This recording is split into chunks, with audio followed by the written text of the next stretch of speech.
graduated from Rowan University in the spring of 2022 with a sports communication and media degree. I got to actually call minor league baseball and G League basketball games while I was in school. And then I graduated, and as soon as I graduated, I went to NFL Films in Mount Laurel, New Jersey. And as much as I loved that experience, I missed putting on the headsets. I decided, you know what, talk is cheap.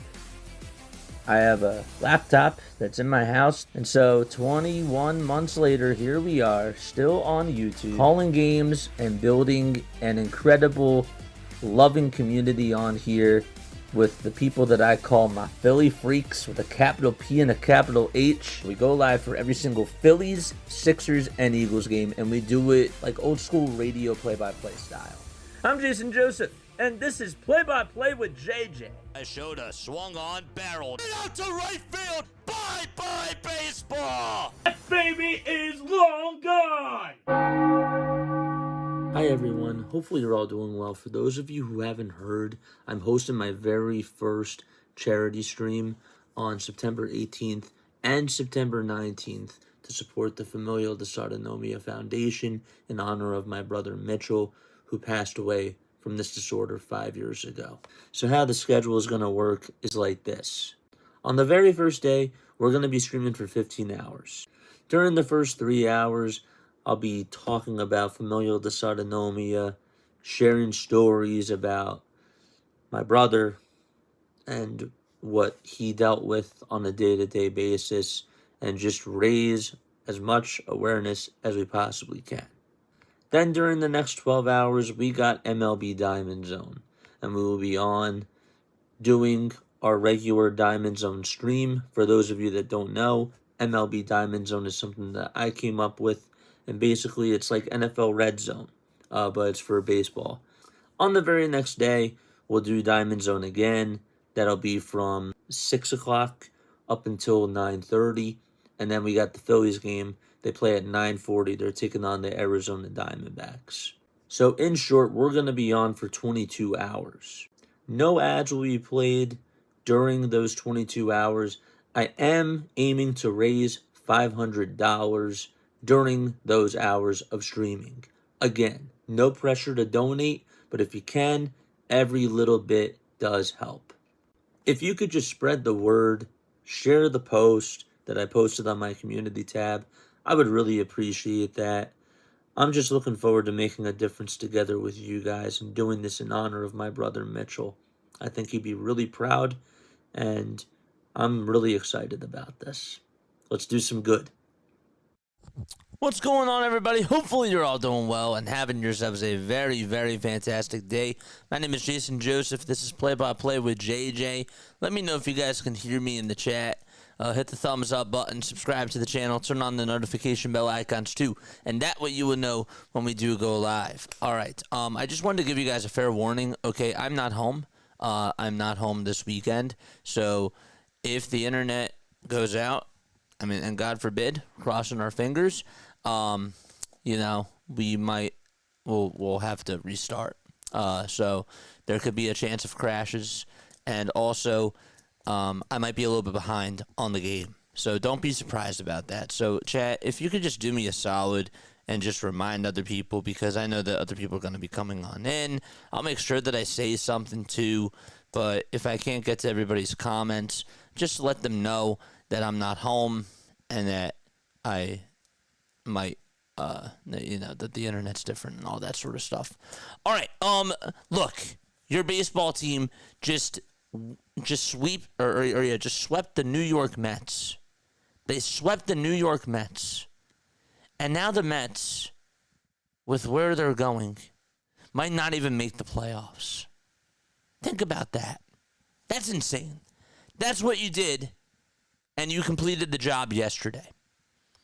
You know, this Kansas City Royals team that you're about to face, they're in a similar spot. It's a little bit different, but they're in the hunt for the playoffs, and you could potentially, if you sweep them or even take 2 out of 3, you're going to push them out of the playoff race too, pretty much. So this is a playoff series for them. They're not that far behind Seattle, Texas, Houston, and all the other teams that are fighting for that final wild card spot.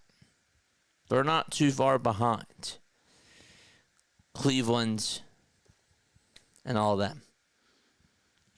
So I would really appreciate it if the Phillies were able to give them a warm welcoming tonight and just take Bobby Witt Jr. out of the game when it comes to hitting the ball.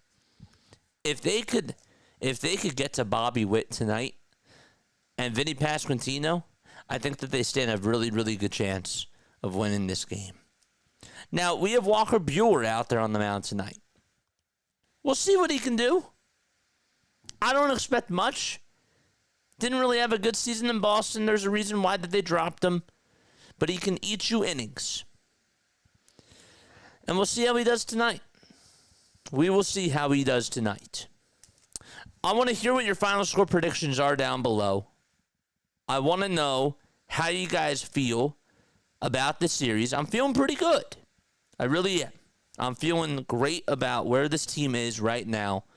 And I haven't really said that a lot this season.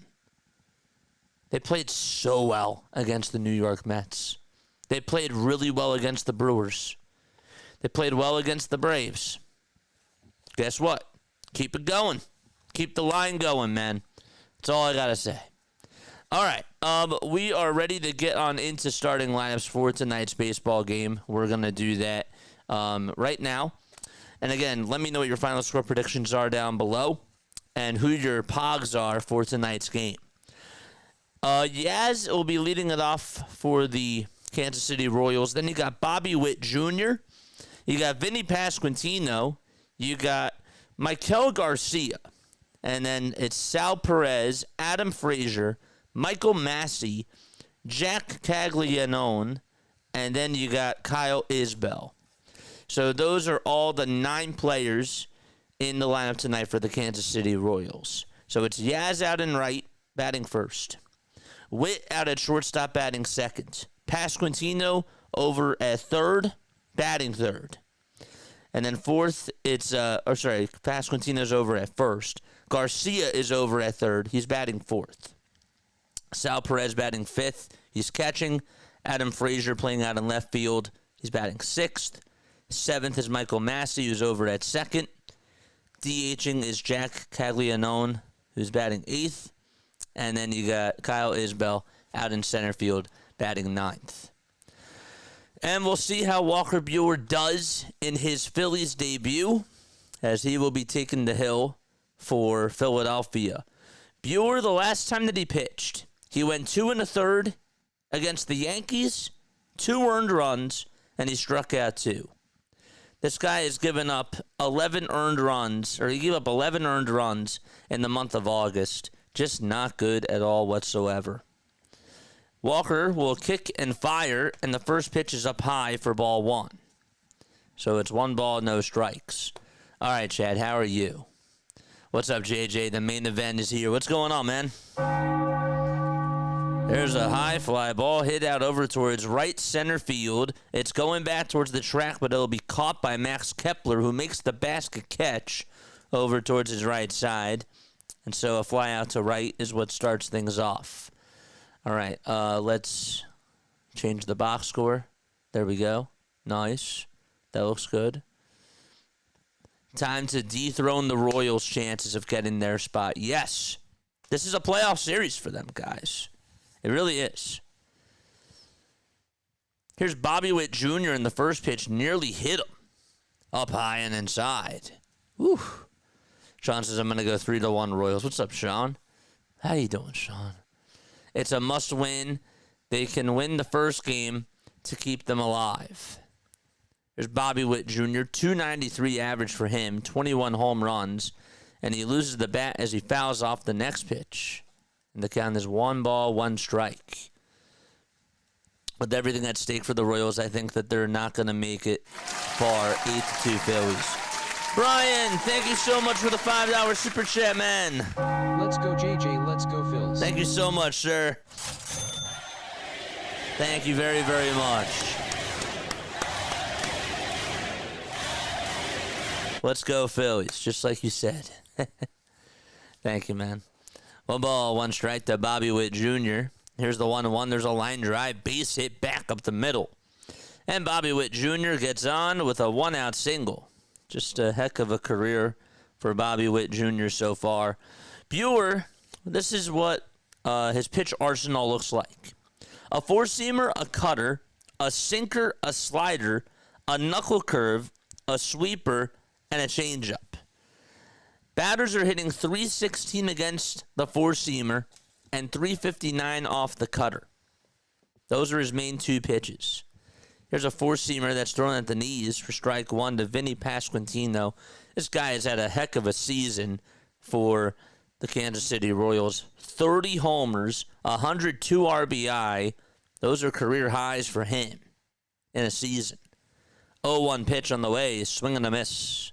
And so the count is 0-2. Kansas City is 5 games out of the wild card. Final score, I'm going to go 7-3 7-3 Phillies. 7-3 Phillies.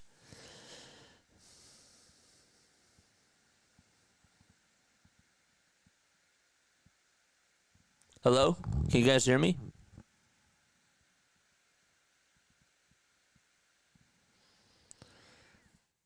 Toss back over to first, and that's not in time.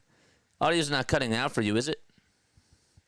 0-2 on the way, swing and a miss. And so there's 1 strikeout for Walker Buehler. That's the 2nd out of the inning. It's the JJ hotline free. Yeah, call in after the show. I mean, if you want to leave a voicemail message, you most certainly can. You absolutely can. Hear you loud and clear, JJ. Good. Good stuff. Toss back over to first, and Bobby Witt Jr. is safe. Good.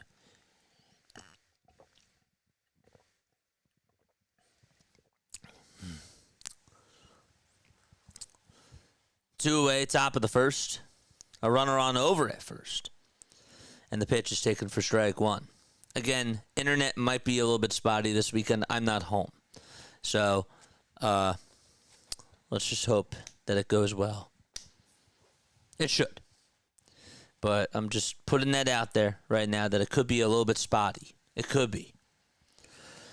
Next pitch. That's taken for ball 1. So it's 1 ball, 1 strike to Maikel Garcia. Again, Bobby Witt Jr. is over at first. There's 2 away in the top of the first inning. Buehler will get set at the belt. He kicks, he deals, the pitch is inside. The throw to second base to get Bobby is definitely not in time. So he dives on in there over the second base.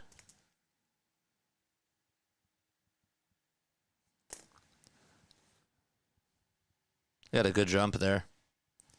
He's very, very quick. Do the best that you can. Absolutely. Yep. We're trying. 2 balls, 1 strike to Maikel Garcia. Batting .290 on the season. And the 2-1 pitch. And he flies this one out towards the right field line. That's actually hooking foul. And it will go out of play. Buehler has not faced the Kansas City Royals this year. He's 31 years old. He's from Lexington, Kentucky. He's been in the league since 2017. 2-2 pitch, line drive, base hit out to center field. Bobby Witt Jr.'s rounding third. He'll come on in to score. And Maikel Garcia drives in the first run of the series.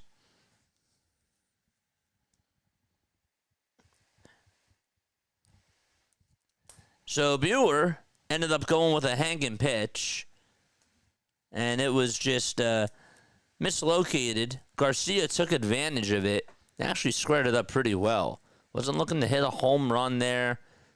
Wasn't trying to overpower the baseball. Hit it pretty sharply. And now it's Sal Perez who's up next. He's only batting .235 this season, but he still has 25 home runs and 81 RBI. He needs 2 more homers to get to 300 and 3 more RBI to get to 1,000 career RBI. 1 ball, 1 strike to Sal Perez. 8 seconds left on the pitch clock. And the 1-1 pitch. That is taken on the outside corner, but it's called a ball. The throw over the second base, though, is not in time. And so the runner is safe. That's Michael Garcia. And the Royals are playing some small ball, and it seems to be working for them so far. Come on and beat the Mets. We're not playing the Mets. Oh, Rangers are. Yes, they are. The Phillies are going to challenge this to see if Garcia is out at second base. Again, catching behind the plate today is Rafael Marchand for Philadelphia. It was a good throw. Did he get him out, though? Oh, they're saying that his foot came off the bag, and it did, and Stott held the tag on him, so he should be out over at second. Look, right there. They just stopped the picture. He should be out at second base. His foot came off, Michael Garcia.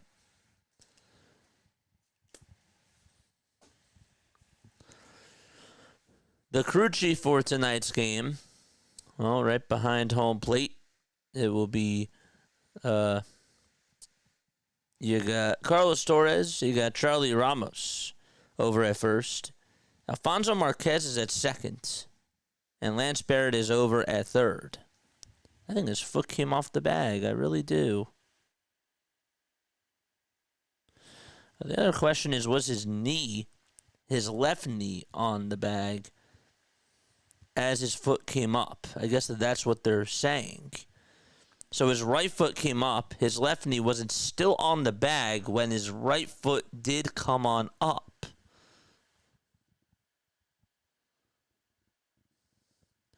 From that angle, I don't think it is. So that's why they're taking their time. Again, the count is 2 balls, 1 strike to Sal Perez.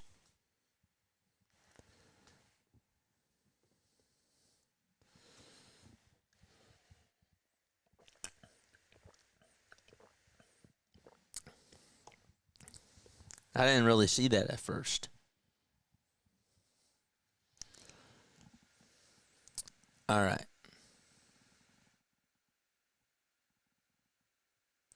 Manager's challenge. Pogs. Anybody want to give out their players of the game? Anybody? My player of the game today is going to be, I'm going to go Brandon Marsh. I think Brandon Marsh will be the player of the game. And I'm going to go 7-3. I'm going to go 7-5 as the final score for the Phillies today. They're still looking at this, by the way. I'm going to go 7-5, and Brandon Marsh is my player of the game.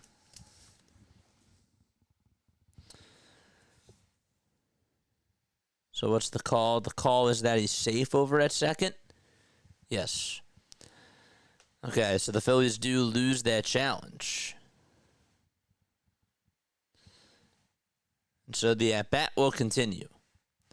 That's the 23rd stolen base of the season for Michael Garcia. This Royals team, they certainly showed their wheels on the base pads.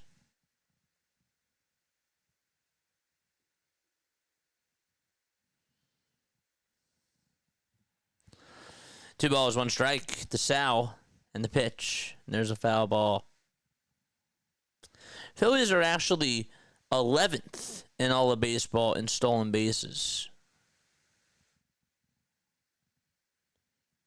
Tampa Bay is number 1. They have 181. The Brewers are number 2 with 153. 2-2 pitch. That's up high for ball 3.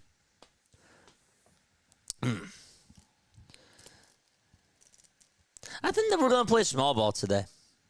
I do. Payoff pitch. And Perez pops it up into foul territory. Harper, he has room. He'll make the catch. And the inning is over. So 1 run allowed on an RBI single by Michael Garcia. and 2 hits. 1 man left. And we're going to go to the bottom of the first. I'm going to take a very, very quick step off, and I will be right back. Don't go anywhere.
Michael Lorenzen's going to go out there to pitch for the Kansas City Royals. 23 starts for Michael. A 5-10 record. 124 innings of work. And 110 strikeouts on the season. He's only given up 34 walks, though. Here comes Harrison Bader to lead things off.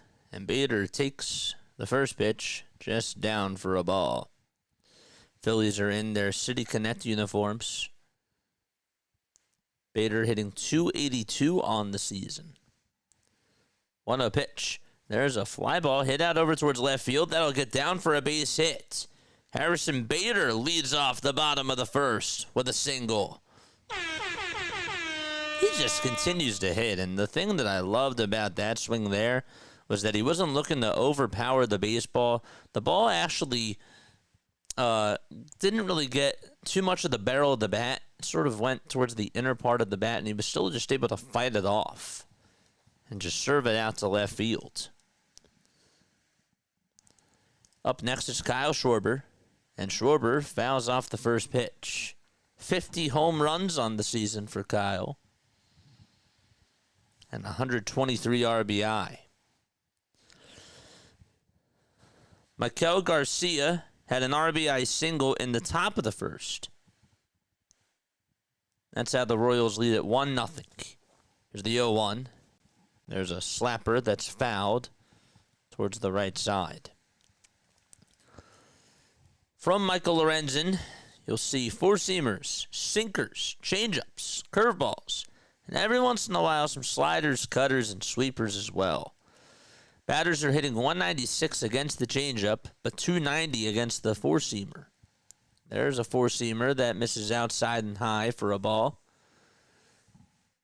Again, the scoreboard might be a little bit behind. I might be a little bit behind, but that's because I'm not home. So, JJ, you're behind. That's why. 1 ball, 2 strikes to Kyle Schwarber, and the 1-2 is swung on and missed. And there's out number 1. So I know that the scoreboard's probably going to be a spoiler. There's nothing I could do about it. Nothing. All right.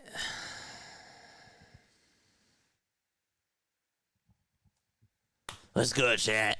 Let's go. Bottom of the first, 1 away. And now it's Bryce Harper who comes up, and he takes ball 1 outside. Harper is hitting 265. He did have an RBI double in Game 3 of that 4-game set against in Game 4 yesterday against the Mets. The next pitch, that's a foul ball. At that time, the RBI double cut the deficit to 1. They were down 4-0, and then Otto Kemp hit a 2-run homer in the bottom of the 4th, and then Harper had the RBI double in the bottom of the 5th. 1 ball, 1 strike to Bryce Harper. There's 10 seconds left on the pitch clock. Lorenzen gets set above the belt, and the 1-1 is down for ball 2.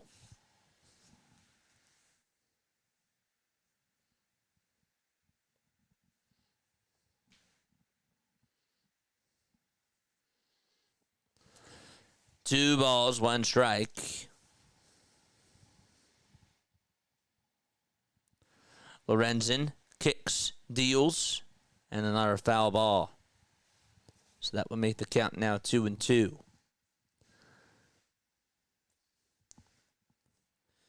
Chat, what's your favorite matchup this weekend in all of baseball? What's your favorite matchup this weekend? 2-2 pitch, swing and a miss. And so there's out number 2 in the bottom of the 1st inning.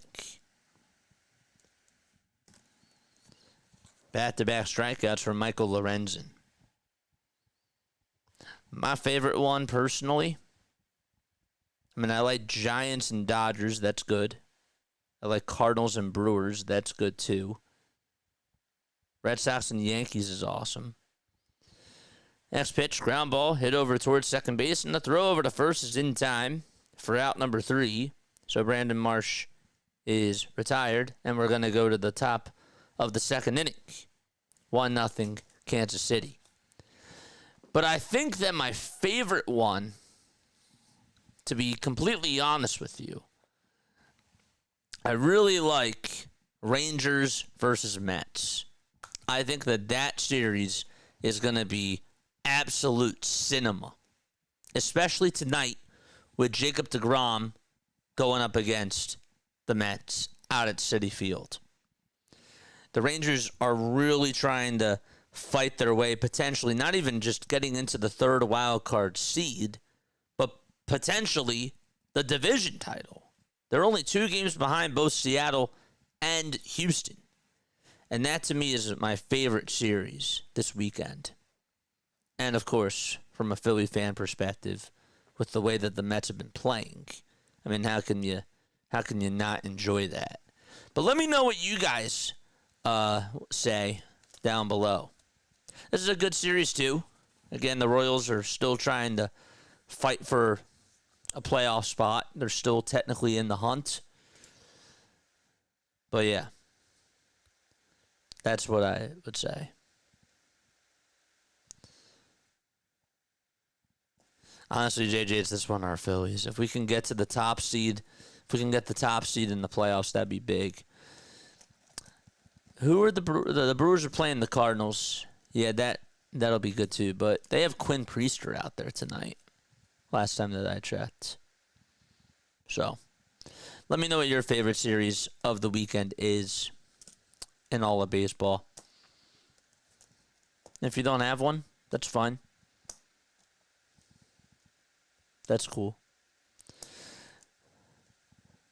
Buenas tardes, mi amigo.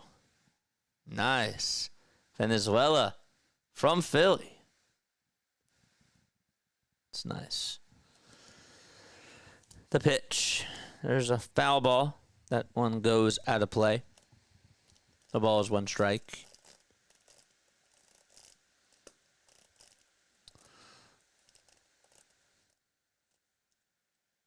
We got 75 likes and 323 people already tuning on in.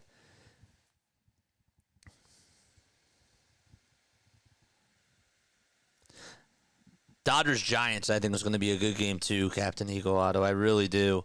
I like that series as well. No balls, 2 strikes. Top of the 2nd. Buehler kicks, deals, and there's a foul ball. So Adam Frazier is up at the plate right now. Frazier has been around the league. He's 33 years old. Of course, started off his career with the Pirates. Played with them for about 5.5 seasons before then going to San Diego. 0-2 pitch. That ball is hit into foul territory over towards the third base side, and the catch is made by Otto Kemp for out number 1.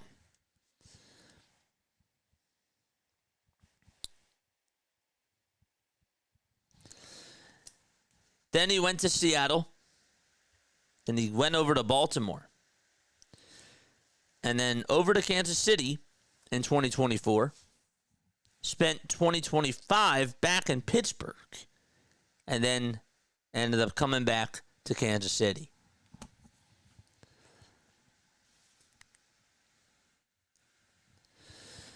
Michael Massey is up. The ball is 1 strike to him. Buehler comes set and deals. And there's a fly ball hit out over towards left field. That will get down for a base hit. Sort of died out and left and went over the head of Sosa.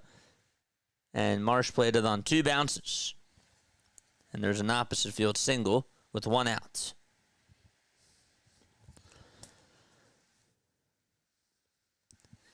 Just from watching Michael Massey, I just feel like that this guy has really good discipline. Tries to utilize all different sides of the field. He can show, and he doesn't really show a lot of power, but when he gets a hold of one, it's pretty good contact. Jack Caglianone is up at the plate. And the pitch, that's taken inside for a ball.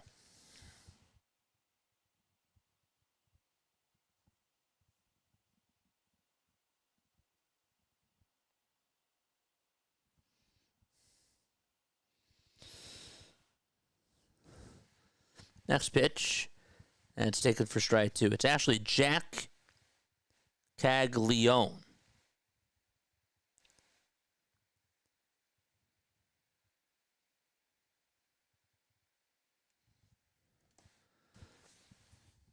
One ball, 2 strikes, and here's the 1-2 pitch. Swing and a miss. Walker Buehler does get his second strikeout of the night.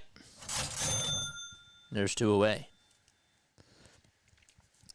That time Walker thought, you know what, I'm not going to give you a fastball there. Just going to go with a changeup. I'm going to hit that outside corner, and he did. So 2 away, top of the second.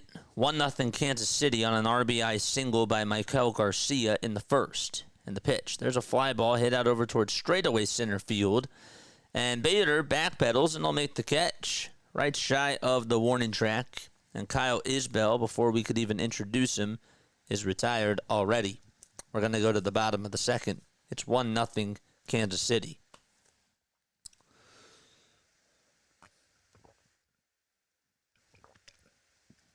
Okay.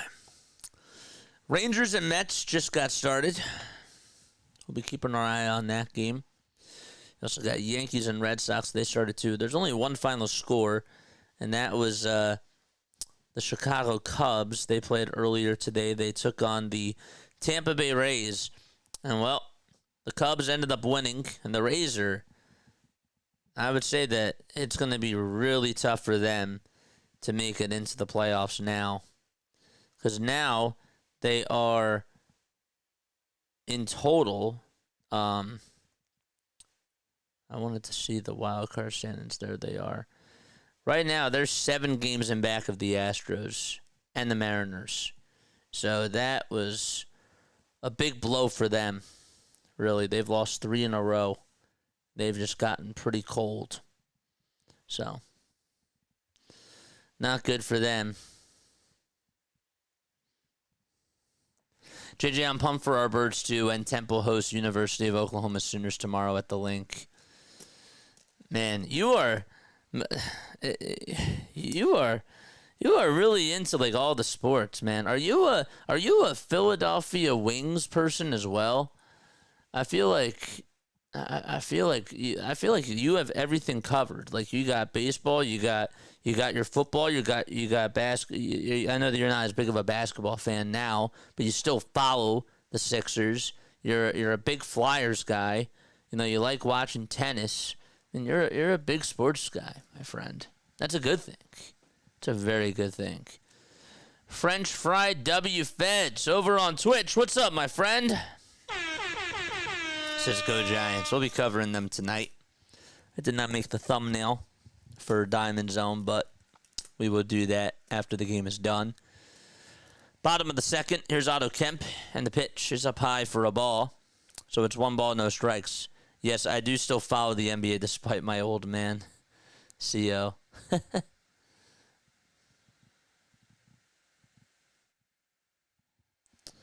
1-0 pitch. And there is a called ball. I like the old system. Teams are dormant too long if you are a top seed.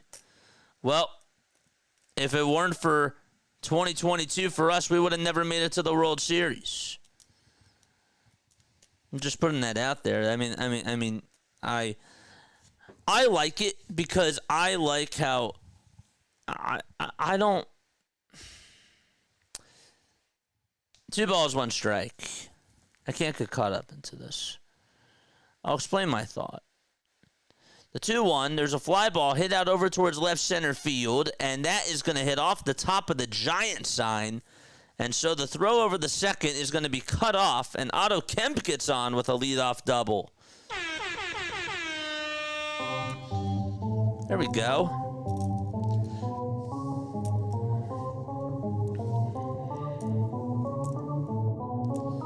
Good swing by Otto Kemp, too. Right down the middle. Charge! I like how new teams get... I like how more teams get a chance.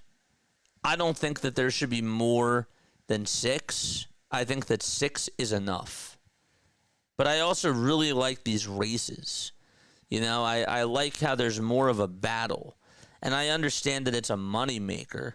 But just from like a fan perspective, it's like, oh my gosh, like now you have like other teams feel like that they can get into the playoffs, and like the Mets could miss the playoffs now, which to me is like all the storylines are so exciting, you know? That's what I like about it. 2 balls, no strikes. Bottom of the second, tying run over at second. And the 2-0 from Michael Lorenzen is outside for ball 3. Like, for the NBA, I think 8 is way too much. I think that should be 6. I think it should be 6 for all the teams, to be honest with you. For all the leagues, for the Big Four. 3-0, and there is a pitch that's outside for ball 4. And so runners are over at first and second in the bottom of the second inning. Nice. Up to bat now is Edmundo Sosa. Those uniforms look horrendous. I'm not a fan. Sosa pops up the first pitch, and that is caught in the glove of Sal Perez. That was not easy. He had to turn his back away from home plate. It wasn't popped up too high. So he took the mask off and then was just able to make the basket catch. He just has really good IQ. Just turned the glove upside down and caught it that way. But also poor execution on the bunt by Sosa.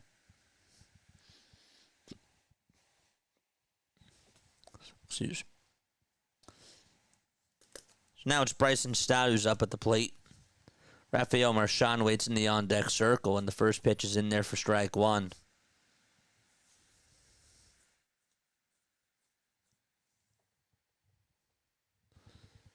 No balls, 1 strike. 0-1 pitch. There's a called strike. There are literally near zero races. Well, I mean races to get the final wild card spot. Yeah, there are. You got Giants and Reds. You got Diamondbacks and Cardinals. You got a division race in both West divisions as well. 1 ball, 2 strikes. Bottom of the second.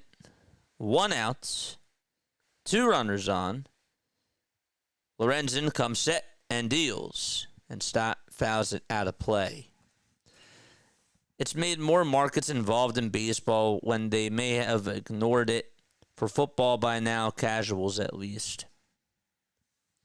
The NBA needs to go to 6. Give the first 2 a bye and play a best of 5 in the first round. I agree.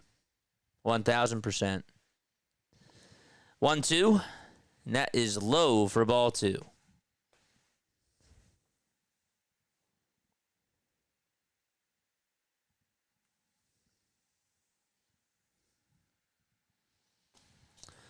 Two balls, 2 strikes. And the AL East is still tight. I forgot to mention that too. Like the Yankees and the Red Sox are only 3 games in back of Toronto, so there's still a division race there too. The next pitch, that's fouled away.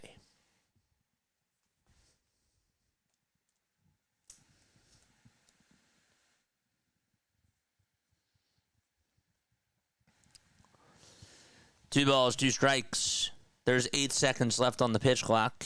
The 2-2 to Stott. Line drive. Base hit out to right field. Kemp is going to be held up over at third base, and the bases will be loaded here in the bottom of the second with 1 away. He would not have had a chance to score.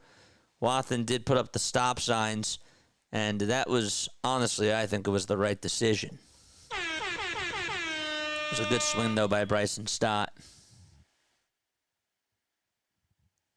Yeah, he would have been out.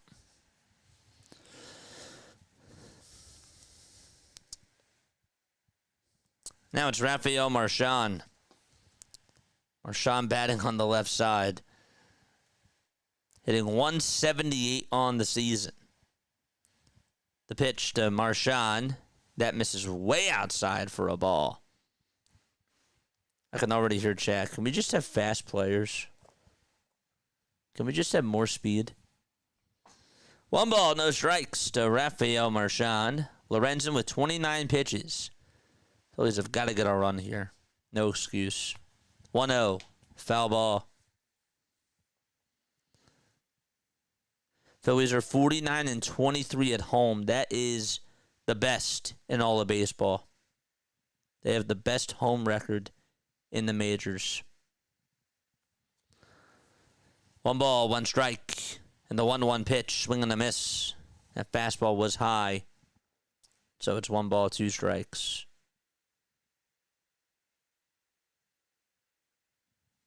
That's true.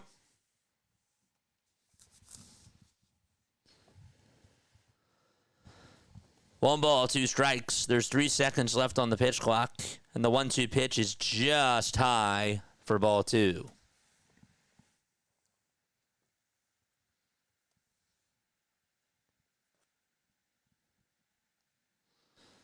Correct. 2 balls, 2 strikes, and the next pitch, there's a fly ball hit out over towards right field. This will be deep enough to score Otto Kemp. The catch is made by Caglianone, and so the throw is cut off, and we are tied in the bottom of the second.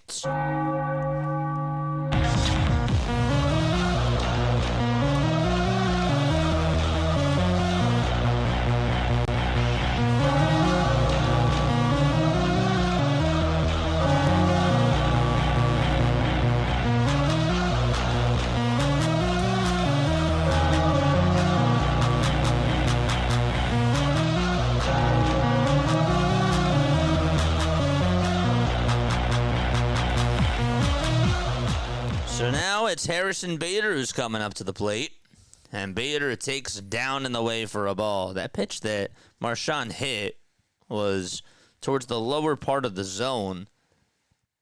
Regardless, he was able to just drive it out to deep right field. And did his job.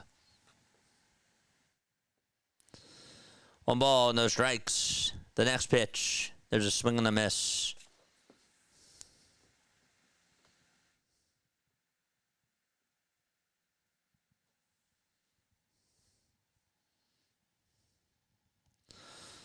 One ball, one strike to Harrison Bader. Runner goes, and Bader fouls off the pitch.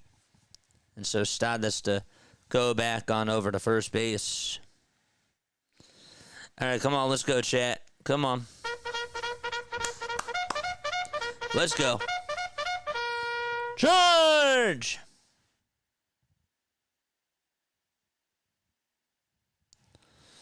One ball, two strikes.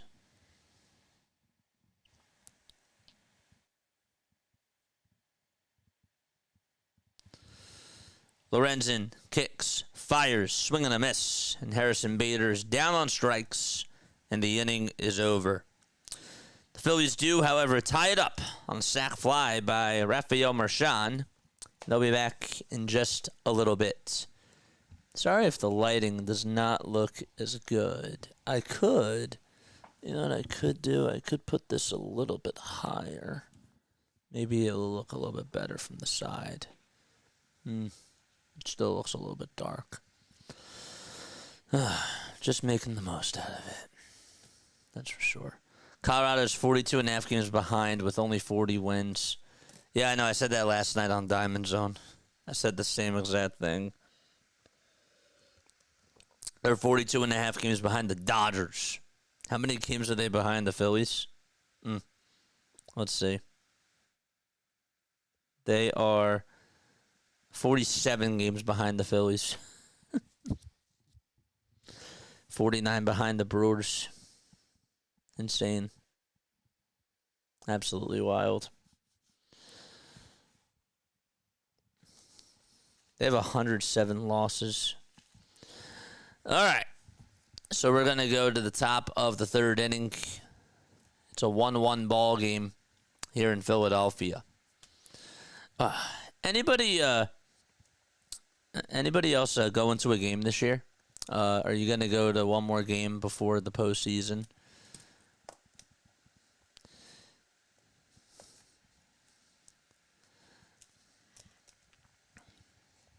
Anybody try Kyle's Cutlets, by the way, too? Or any of, like, the new foods at the ballpark this year? I would like to hear your thoughts about that. That's as bad as Chicago White Sox last year. Dude, it's even worse. Almost. Really. The White Sox this year are 57-90. They're actually, what's funny is that they're 8-2 in their last 10 games, the White Sox. That's funny to me. Here's the pitch, and that's outside for a ball. They won 2 out of 3 against Tampa Bay. They won 2 out of 3 against the Tigers. And they swept the Twins. They did. They swept the Twins 4 games in a row. And then they won 1 out of 3 against the Yankees. Didn't want to go to a game in Tampa. That's my only time that they're close to me. 1 ball, 1 strike. And the pitch is fouled off. D says, I'm going to Sunday's game. Nice. 1 ball, 2 strikes. Walker Buehler on the mound. Joseph, thank you very much for the sub, my friend.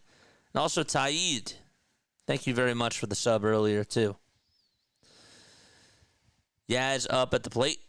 And the 1-2 pitch, that's grounded foul over towards the right side.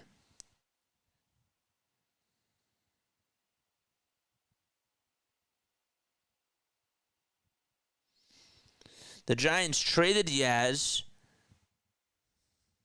in a deadline deal this year. Giants got Junior Marte. Remember him? He was on the Royals. He got picked up by the Royals, and then he got traded in the Yaz deal. It was considered a late trade. It was just before the trade deadline. 1-2 pitch. That is up high for ball 2. So it's 2 balls, 2 strikes.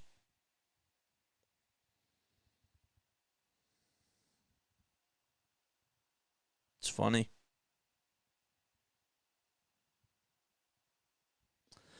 2 balls, 2 strikes, and the next pitch, that is fouled off.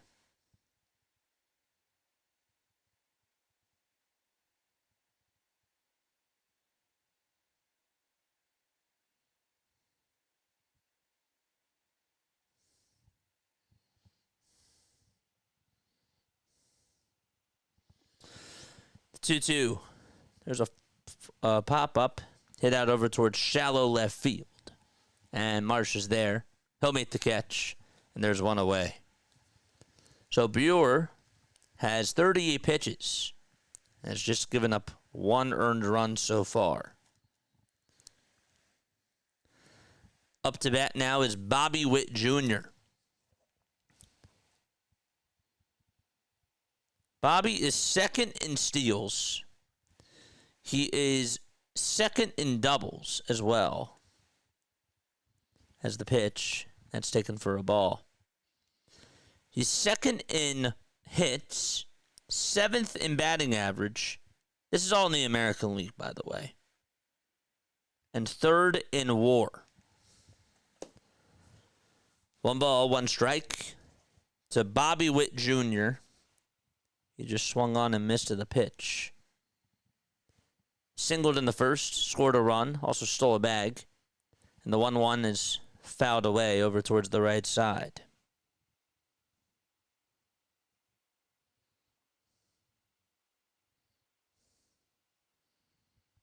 Bobby is only 25 years old. He's 1 year younger than Juan Soto.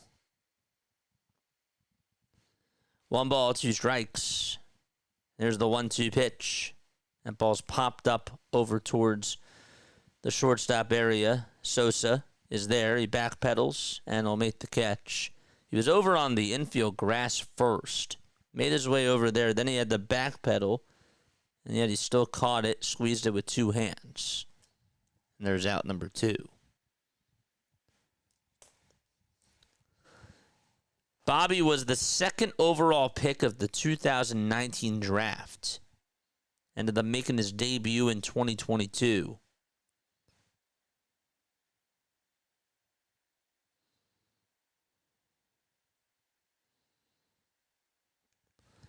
Next pitch. That's taken for a ball to Vinny Pasquantino.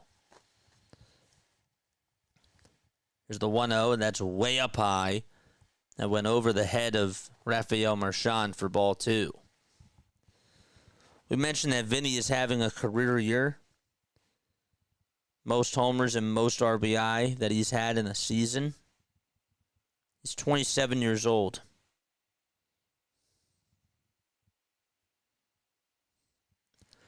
Two-0 pitch. There's a called strike on the outside corner. He's been with Kansas City since 2022.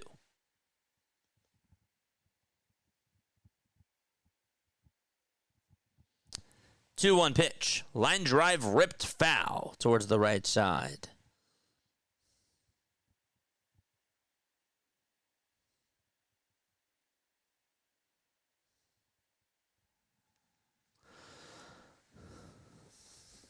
Anybody else? Rays playing at the minor league stadium. That's correct. They're playing at George Steinbrenner Field. 2-2. That is down for ball 3. We got 450 people watching, 111 people that have hit the like button. I appreciate that.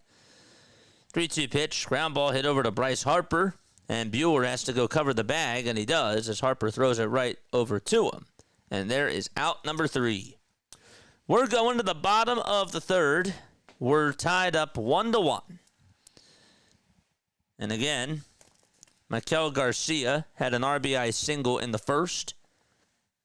And for the Phillies, Rafael Marchand hit a sac fly in the bottom of the 2nd inning. Wow. Lugo, what's going on, Lugo?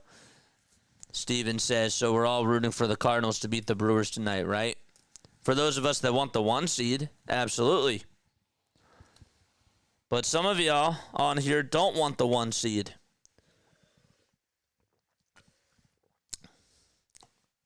A lot of you do, but some of y'all don't.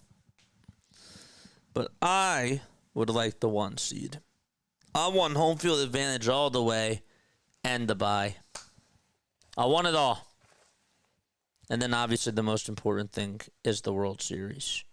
But I think that the best path to the World Series still for this team is to get home field advantage all the way and win the whole thing by doing that. Haven't seen Buehler's performance in the Phillies yet. How's he doing? Did he improve now? This is Joshua. I mean, this is his first time out there, my friend. First inning looked a little bit rough.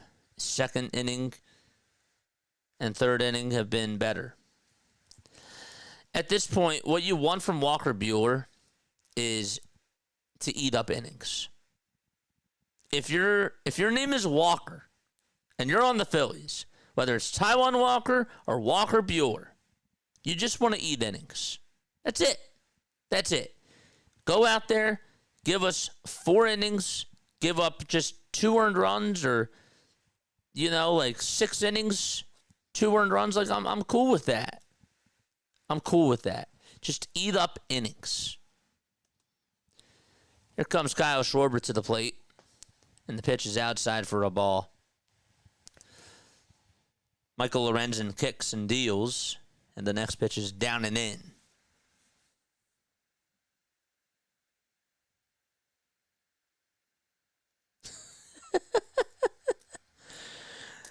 It's true, chat.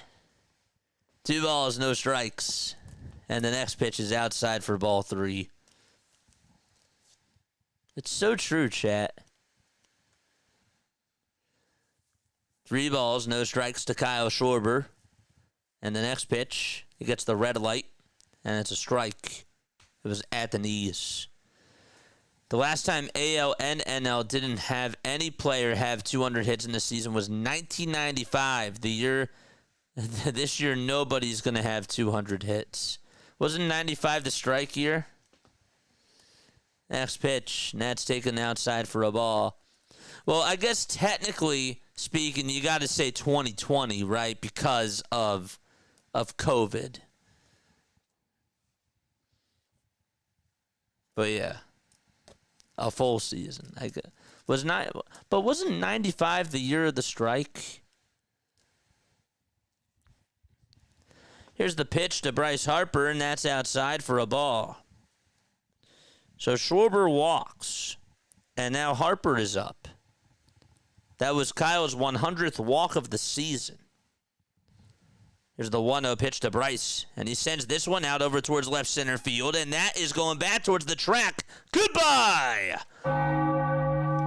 Harper goes the opposite way and hits a fly ball out to left center and gives the Phillies the lead.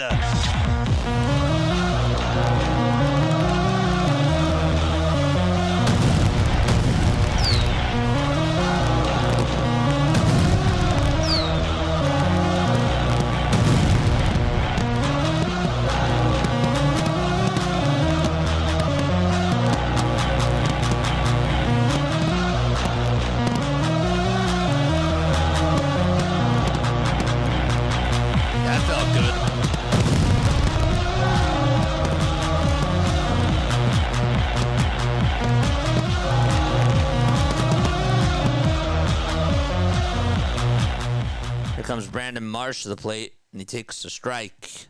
That's Bryce's 26th long ball of the season. No balls, 1 strike to Brandon Marsh. And here's the pitch, and that's down and in for a ball. 94 was the strike. Thank you.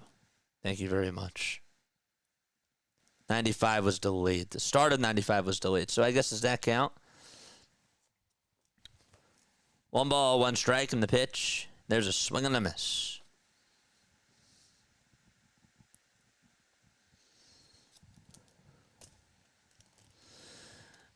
The 1-2 to Marsh. That's a foul ball. Hit back towards the screen. So Harper, who just hit a 2-run home run, his shot went 400 feet. That was his 26th home run of the season. 1-2. That misses down for a ball. That's also his 15th homer at the bank this season.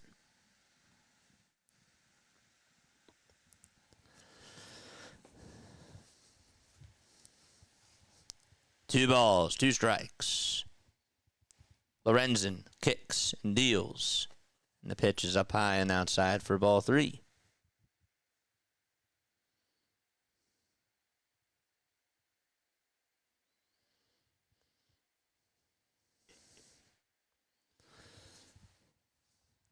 Lorenzen's payoff pitch to Brandon Marsh. There's a fly ball hit out over towards left center field, and that is going to hit off the warning track, deflect off of the W.B. Mason sign, and so Marsh will get an easy 2-bag. Now we'll go on over to third as the throw is cut off, and Marsh gets on with a triple. Let's go. So he's over at third base, and he did a good job at just getting it off the end of the bat, placing it towards that left center field alleyway, and I didn't think that Frazier nor Isbell was going to get over to it. It just bounced off that warning track, hit off the wall, and then went right on into Isbell's glove, and Marsh hustled all the way. And he's over at third base with nobody out. And that'll bring Otto Kemp up to the plate. Listen to this. Okay, he's batting .310 since May 19th with 27 extra base hits and 27 RBI and 46 runs scored.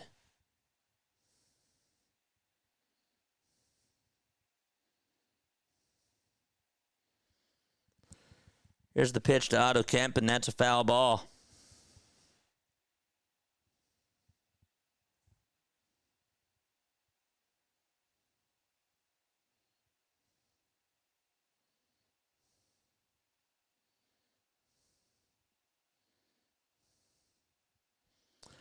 The pitch to Kemp. There's a ground ball. Base hit out to left field. Marsh will easily score. The Phillies add on to their lead. And they make it 4-1.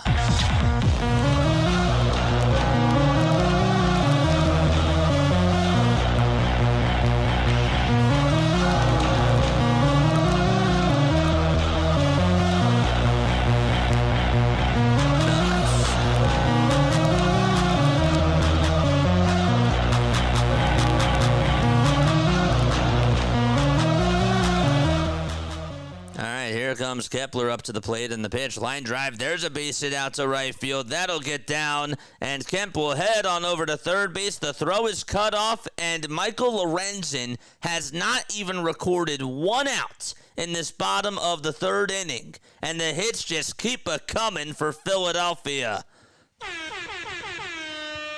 Just another mistake left out over the middle of the plate. It was a flat changeup, it looked like, from Michael Lorenzen. And it just was right down the middle. RBI single by Kemp. Kepler just single too. And now it's Edmundo Sosa who comes on up to the plate. No balls, one strike to Sosa, who fouled out in the second. The 0-1 pitch. That ball is grounded foul over towards the left side.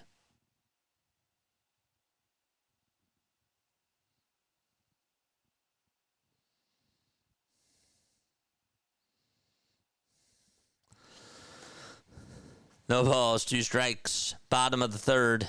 And the pitch. Ground ball hit over to third base. The throw to home plate is in time to get Otto Kemp. That was a nice throw made by Mikel Garcia over at third.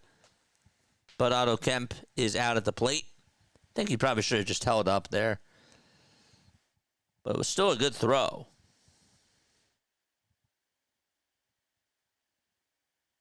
Wanted to throw it low. And he got it right into the glove of Sal Perez, and all he had to do was just swipe the runner out. So it's a 5-2 fielder's choice. And Sosa is over at first now. Kepler's at second. And up to bat is Bryson Stott. 1 away, bottom of the third. The pitch to Stott, swing and a miss. He went guessing after a cutter. It was a half swing. The Phillies got a run in the bottom of the second on a sac fly from Rafael Marchand.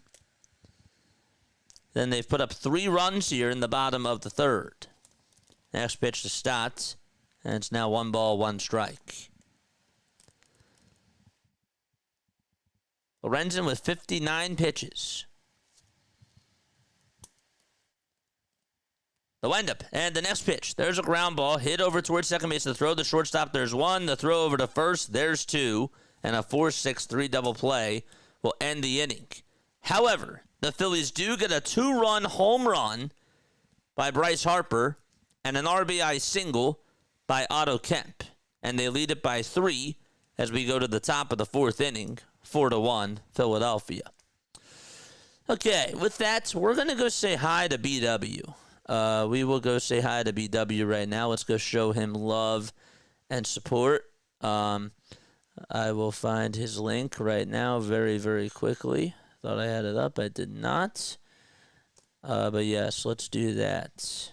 Orioles Bird Watcher. He is on. And yeah, let's post the link and let's go see him down below. All right.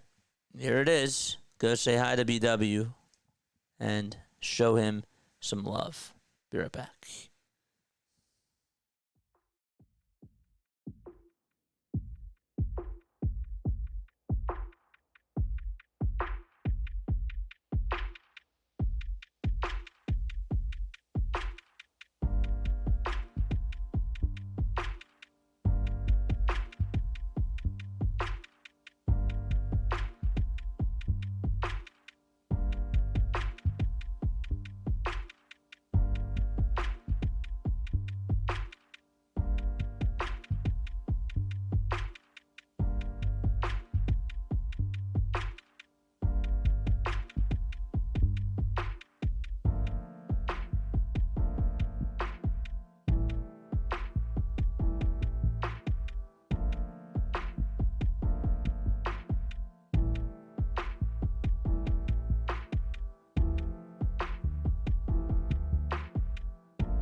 Walker Buehler, 48 pitches, 34 strikes, 3 innings, 2 strikeouts, 1 earned run so far. And the first pitch to the man that he allowed a run to is in there for strike 1. That was Michael Garcia, whose average, by the way, is now at 291. And that was his 69th RBI. Here's the pitch. That's in there for strike 2. That was at the knees. Buehler comes set at the Phillies letters. He kicks and he fires. And it's up high for a ball. He has a big leg kick. I mean, he's tall. But it's a pretty high leg kick. It's not like one of those short ones. 1-2 delivery. There's a ground ball back up the middle. Stott lets it come over to him, though. Was shifted perfectly. He picks it up, throws it over to first, and the first out is made. So there's 1 away.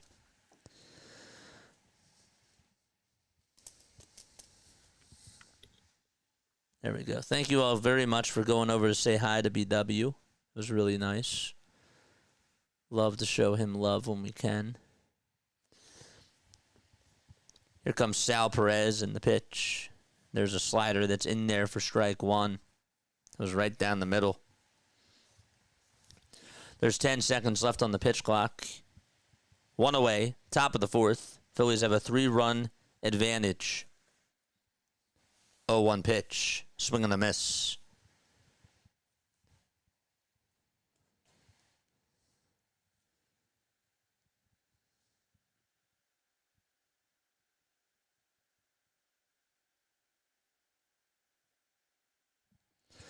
Next pitch. And, well, it's now a 1-2 count.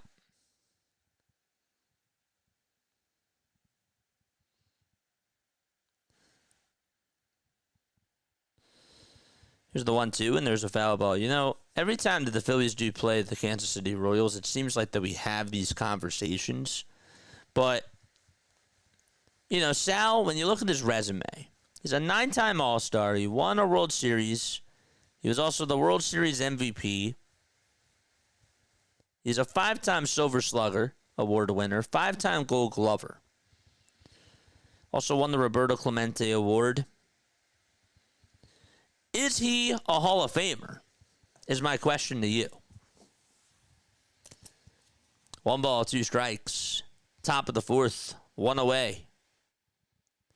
The windup and the next pitch, and Perez pops it up right behind home plate. And that is going to go out of play. I'd like to know your thoughts. Are we still live? Hello? Are we still live? Testing? 1, 2, 3.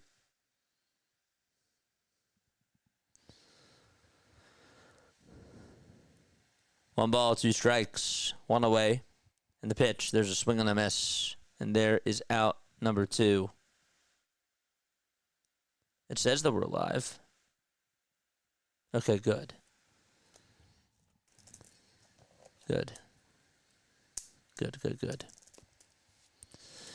So there is another strikeout for Walker Buehler. Thank God.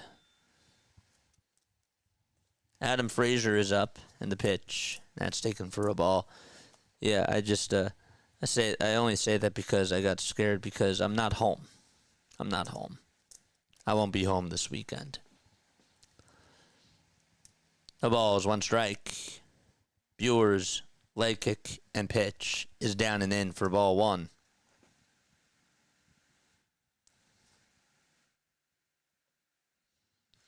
Uh-oh.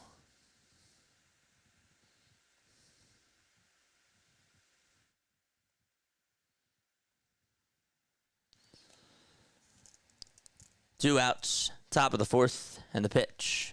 And there's a single back over towards right field. We are live. Good.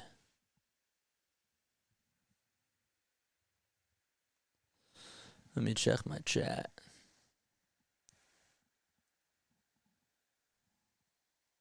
Good. Michael Massey is up at the plate. And Massey takes down for a ball. Robert says, watch out for the surging Giants. Is that how you found me, my friend? Is that how you found me? When we were when we did Phillies versus Giants? The 1-0 delivery, swing and a miss. That was a cutter that was running inside. 4-1 Philadelphia. 1 run in the bottom of the 2nd for the Phillies, and 3 in the bottom of the 3rd.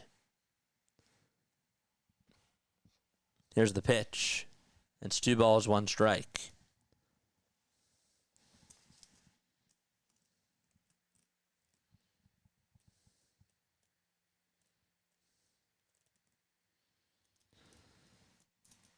The 2-1 pitch.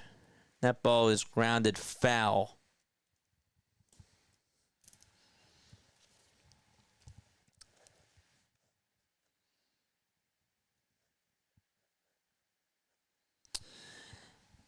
"19 pitches for Walker in the 1st, 11 in the 2nd, 18 in the 3rd, and so far 18 here in the 4th. And here's the 19th pitch of the inning. That's inside for ball 3. Chad, if you were to give me a top 5 list of best Phillies games that you've seen, tell me one that would be in your top 5. It sounds easy, but I would just like to see what you guys have to say. 3-2 pitch. There's a foul ball hit over towards the right side. Harper played it on the ground. I'll give you mine during the break.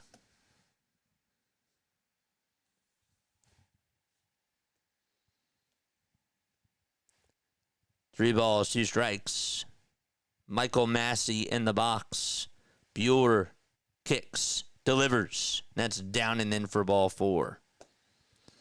I'll tell you a couple now. One of them, of course, has to be Roy Halladay's perfect game. I would also put Roy Halladay's no-hitter. I would say Game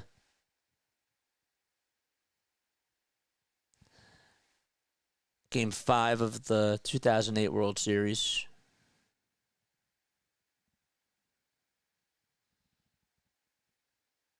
Rollins' walk-off, I don't know if that was my favorite game. 2 outs, top of the 4th. Cole Hamels' no-hitter, that was awesome. Kyle Schwarber's 4-homer game is up there for me, too.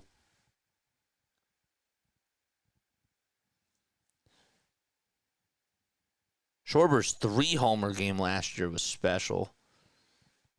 Not the one against the Dodgers. That was nice, too. But the one against Toronto. Here's Jack Caglione.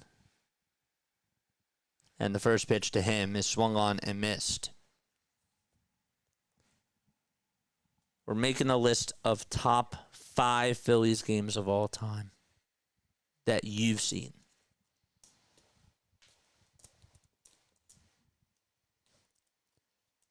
One ball, one strike. There's 10 seconds left on the pitch clock. There's the 1-1 offering, and there's a fly ball hit out over towards right field. He got under it, and Kepler is right there and makes the catch for out number 3. We're going to go to the bottom of the 4th inning. Royals leave runners over at first and second, and Rafael Marchand is coming up to the plate for Philadelphia when they return. Other games that would be up there for me as far as, like, my favorite games. I liked our 10-2 win that we had against the Arizona Diamondbacks. I thought that game was special. I know that a lot of us knew what ended up unfolding afterwards. But I just thought that game-wise, Game 2 of that NLCS was really awesome to watch. That was that was just exciting. It was. Home runs galore. Casty, I think, had 2 homers in that game. Can't remember right now. I liked the NLDS in 08, the game where Shane Vittorino had the grand slam off of CC Sabathia. That was a good game, too. Game 5 of 08. Game 5 versus LA. Yeah, okay, there we go. That sent the Phillies back to the World Series. Saw it live from the 200 section. Yeah, I was I there for Game 5? I don't know if I was there for Game 5, Joseph. I was there for the Rollins walk-off hit. Game 5 of the NLCS 2022 was David's favorite.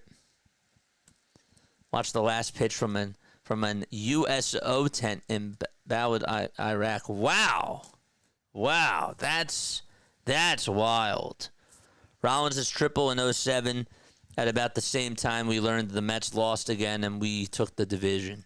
The comeback that the Phillies had against the Mets when Jason Worth stole 3 bases, I think that was the game. That was pretty awesome, too. And Tadahito Iguchi's RBI single. That was a great game. We're in the bottom of the 4th, and Rafael Marchand is up at the plate, and the pitch is fouled away. How about Howard's 3-homer game where he got to number 50?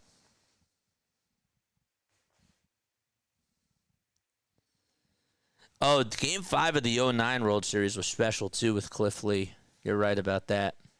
I can't forget about that either.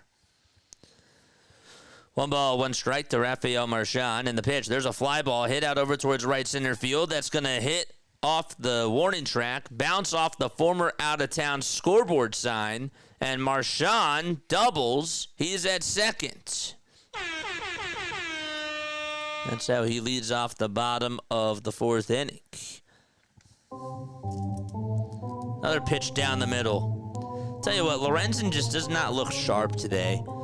He's not overpowering. Not saying that he usually does, but he's leaving out pitches over the middle of the plate. Charge!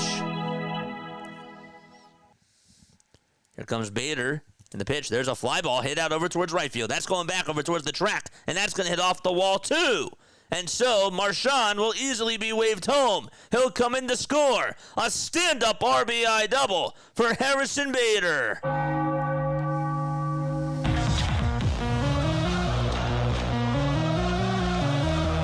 And another multi-hit game for Harrison as well.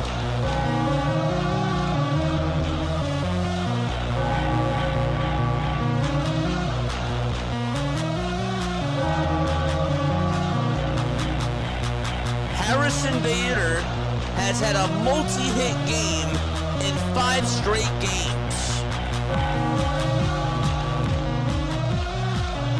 He's put up 2 or more hits in 5 straight games.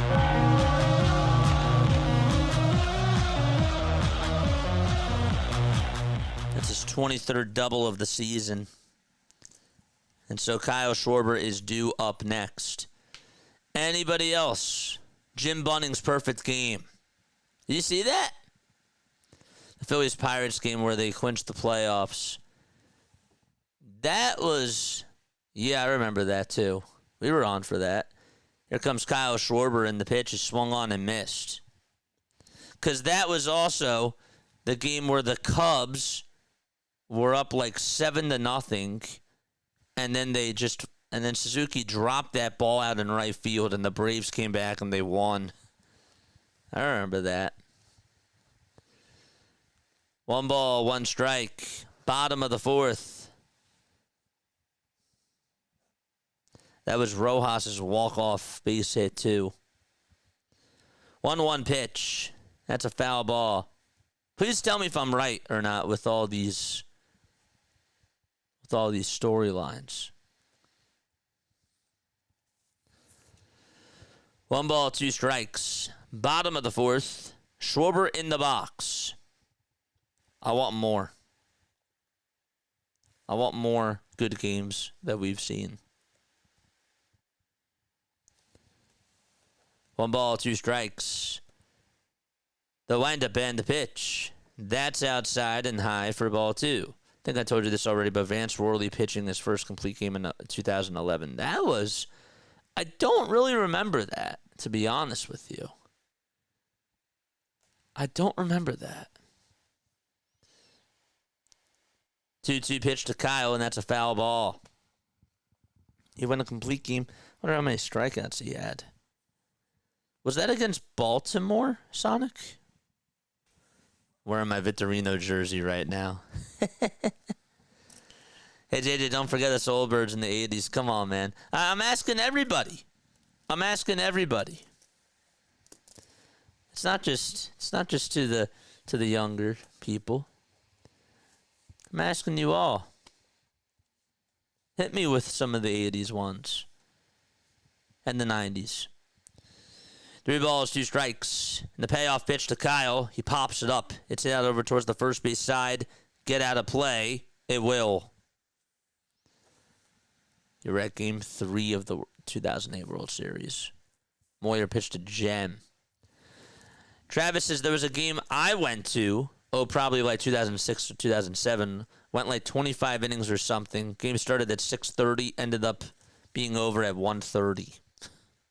Wonder what game that was. 10-4 was the score for that. Game 5 versus LA. 10-4. 3-2 to Kyle Schwarber, and Lorenzen will step off the mound really quickly. All Bader does is hit. That 5-game series in 1980, Phillies and Astros. Ooh. 3-2 pitch to Kyle. Line drive rocket hit out to right field for a base hit. And another run will score. And the Phillies keep the runs coming. Schwarber dives into second base and gets on with an RBI double. There's hit number 10 tonight for Philadelphia.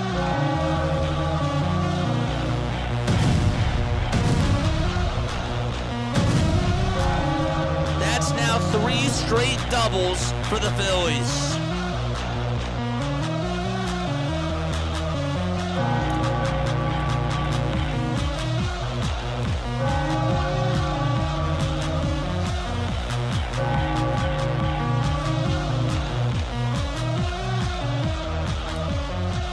And we will have a pitch and change. By the way, everybody in the lineup today has a hit, except for Edmundo Sosa. So a call to the bullpen. Michael Lorenzen, his night is done. And we will see a new pitcher coming on in for Kansas City. All right, more and more games. Maybe not my favorite suspenser, but certainly interesting and exciting. This year, the 5-run 9th inning ending in a wild pitch against the Nationals 7-6. That was memorable. That was memorable. I don't know if that was my favorite either, but that one was certainly memorable. Was that the same game that Brandon Marsh gunned out a runner at home plate and made a game-saving play there? My favorite defensive play this year was Edmundo Sosa's home run robbery off of Marcell Ozuna. That was my favorite defensive play of the year. You should ask for top 5 of this year. We'll get to this year. The 2022 clincher versus San Diego. Clincher. Didn't they clinch? I was going to say, didn't they clinch against Houston? The 2022 clincher versus San Diego. The stadium was so loud it was setting off car alarms 8 blocks away. The Hoskins bat toss game was epic too. That was a good one. That was. Anybody else with any more? JT hitting for the cycle in 2023 and Schmidt's 4-homer game at Wrigley. That 2 good ones. Those were 2 good ones too. We've had good moments, man. We've had some really nice moments. I know that, the history is not so good for this team, but there have been some really cool moments. I just want y'all to see that. 1 ball, no strikes, and the pitch, and that's outside and low for ball 2. When we have a special moment, we just take it in. 2-0 pitch. There's a called strike. Daniel Lynch, the 4th, is pitching. I remember when he was a Blue Rock. Once upon a time. 2-1 pitch. And Harper fouls it off. I don't think that was a strike, but he went after it. The Flying Hawaiian Grand Slam versus the Yankees in 2009. You mean the Grand Slam against the Brewers in 2008? Did he have one against the Yankees too that I just happened to forget about? Oh, gotcha, Travis.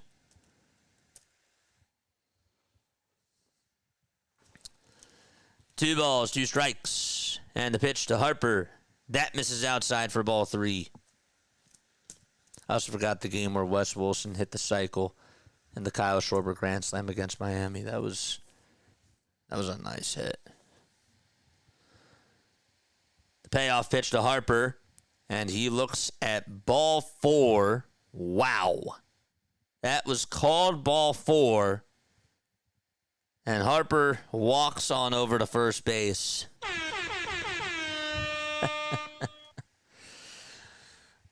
Sometimes you just take it.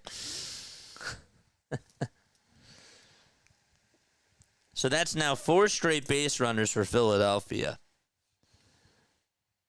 Here comes Brandon Marsh, and they'll ground one over to first base. The throw to second, there's one. That's all that they're going to get. Kyle Schwarber heads on over to third. There's the first out of the inning. A fielder's choice ground out for Brandon Marsh, 4-6 on the fielder's choice. Just to go to Daniel Lynch's stats really quickly and let you know how he's doing on the season. Well, he's 28 years old now, first of all. He's from Richmond, Virginia. This year he has a 2.98 earned run average and a 1.43 whip as well. 60 innings of work, 40 strikeouts, 24 walks allowed too. Here comes Otto Kemp. And Kemp swings and misses at the first pitch. He's 2 for 2 today. His bat is heating up. He doubled, he singled, scored a run, and also has an RBI. I'd say that's a pretty good day. Here's the 0-1 pitch to Otto. That misses outside for a ball. The 1980 playoffs against the Astros was gut-wrenching. Wish I could have saw that. Live. 1-1 pitch. That's low for ball 2. And so the count is now 2-1. All right, chat. Let's go. Y'all know what time it is.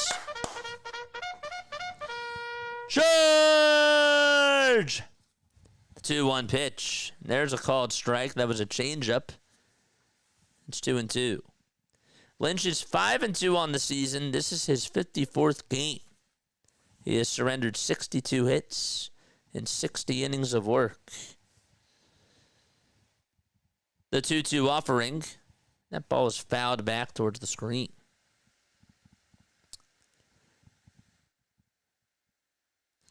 This wasn't a single game, but the last day of the 2011 season was awesome, says Joseph. Every 5 minutes was another incredible update with teams competing. Oh my gosh. I agree with you.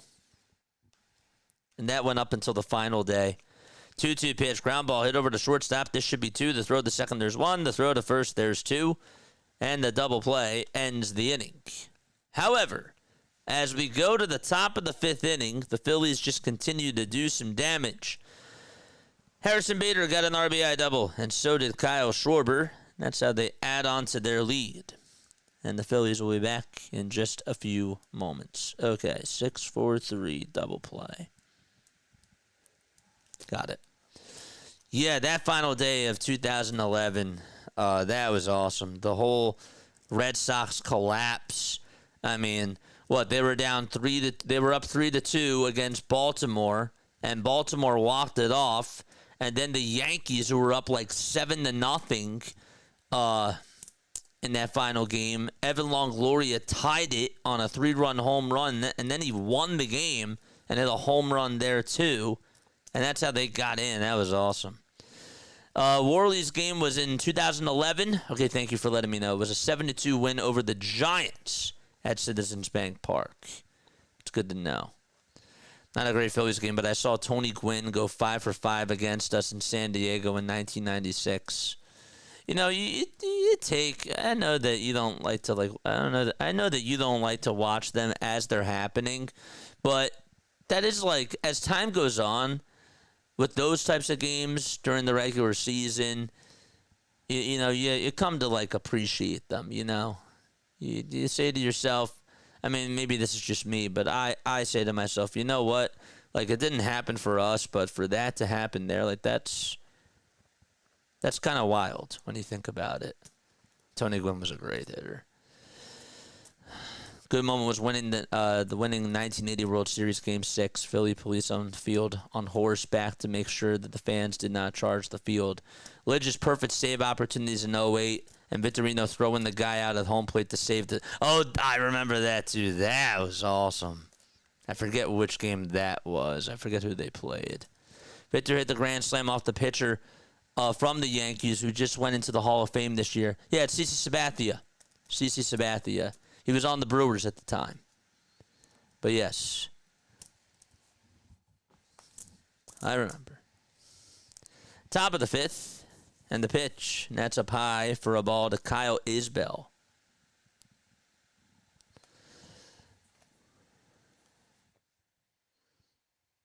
One ball, no strikes. And here's the pitch, and that's a strike. Love taking over the Nationals ballpark in 2011, says Sonic, the Eagles fan. They prevented anyone with a credit card outside of Virginia or Maryland from buying tickets online. Had to buy 8 for my family in PA to calm down. Oh, my gosh. Wow. 1-1. Ground ball. Hit over to second base. Stott picks it up. Throws it over to first. That's in time. Walker Buehler with 75 pitches in 4 1/3 of an inning. And he's continued to look better, for sure. I don't know, Philly Birds. At this point, I don't know, because they play the Dodgers, they play the Diamondbacks. They still have teams that are hungry that aren't going to be easy to beat. The Diamondbacks are still hungry. No balls, 1 strike to Mike Yastrzemski. The 0-1. That's up high for a ball. It could.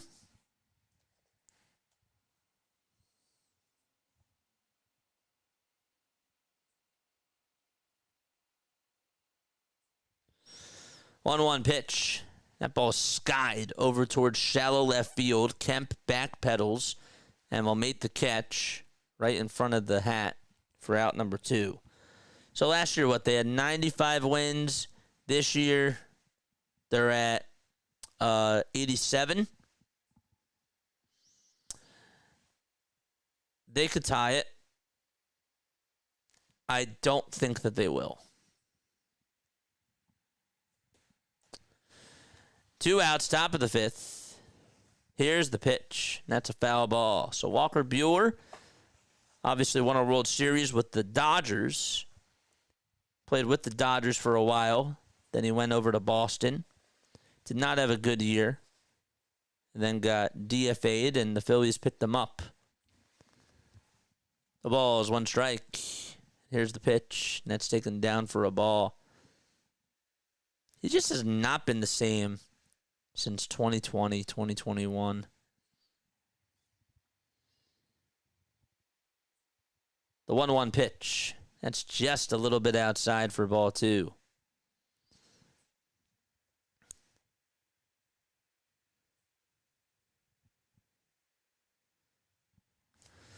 Bobby Witt Jr. in the box. He's 1 for 2 tonight. And the pitch. And did that hit him? Yep, it did. So he will be rewarded first base.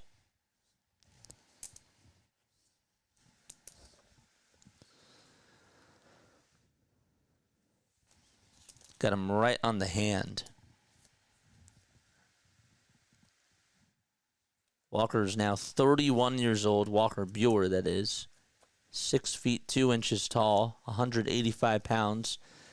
This year, with Boston, he had a 7-7 record with a 5.45 ERA. His ERA in August was at a 4.37. He gave up, on average, 2 earned runs in the month of August per start. So 11 earned runs in 22 2/3 of an inning. It's not so good. 1 ball, no strikes in the pitch. There's a swing and a miss. But the Phillies picked him up as a low-risk, high-reward type of a guy because they've seen what he's been able to do in years past. And they picked him up as also an innings eater. Toss back over to first. That's not in time.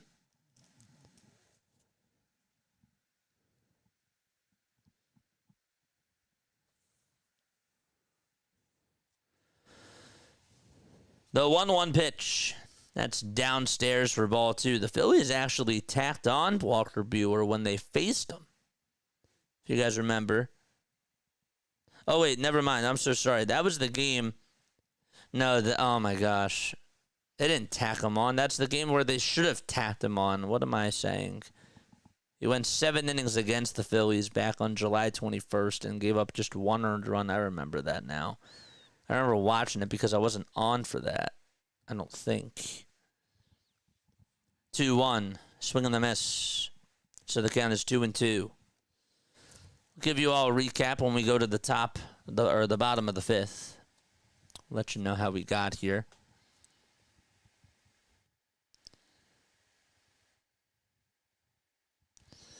3 seconds left on the pitch clock. Buehler kicks and deals. There's a ground ball hit slowly over towards the left side of the mound, and everybody's going to be safe. So a little excuse me swing, if you will, by Vinny Pasquantino. And he gets on with a infield single, and that'll bring Maikel Garcia up to the plate. Well, we're just going to do it now. So the Royals got their first run in the top of the first on an RBI single by Maikel Garcia. He's now coming up to the plate. And then the Phillies tied it up in the bottom of the second on a sac fly by Rafael Marchand with the bases loaded. Only got 1 run in that inning. Then they got 3 in the bottom of the third on a 2-run shot by Bryce Harper and an RBI single by Otto Kemp. First pitch to Garcia is outside.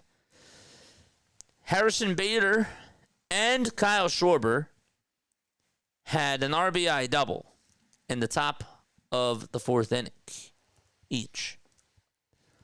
1-0 pitch. That is low for ball 2.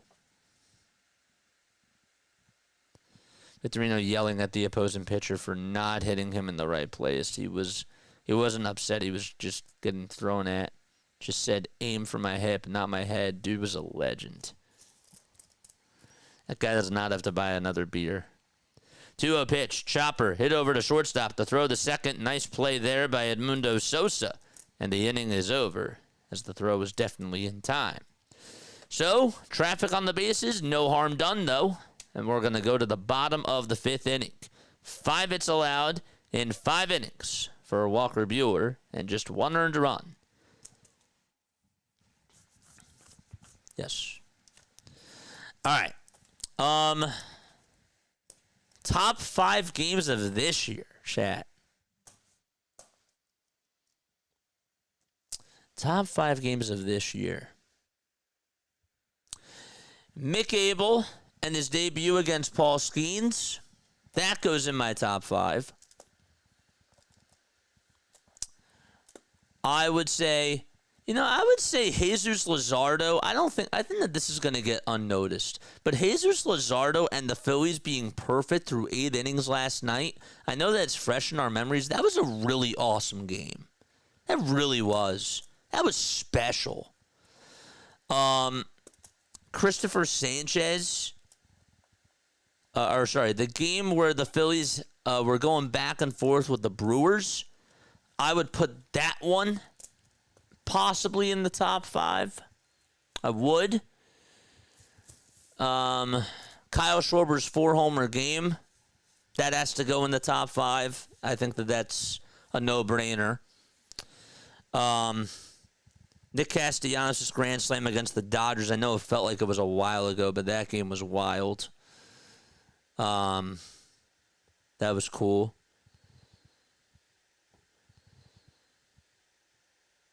Trey Turner's walk-off 2-run single was nice, but I wouldn't put that game as a whole up there as like one of my favorite games of the season.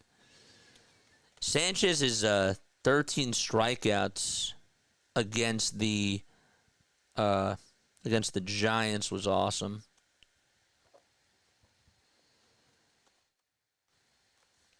I don't know. What else do we have? Here's the pitch. That's taken for a ball. 1 ball, no strikes.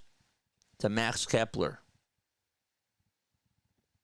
The 1-0 pitch. That misses downstairs for ball 2.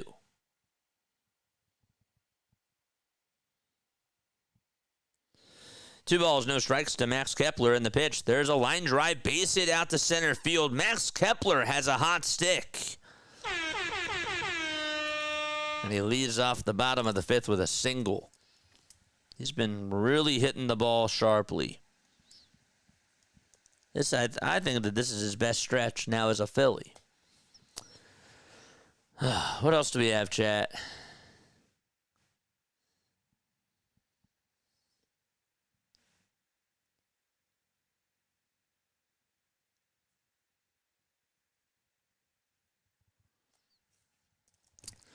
No balls, 1 strike to Edmundo Sosa. Bottom of the 5th. Lynch kicks and deals. And the pitch is high for a ball. The double slide game was awesome. Yeah. Duran's first save entrance. You would put that in your top 5? That was nice.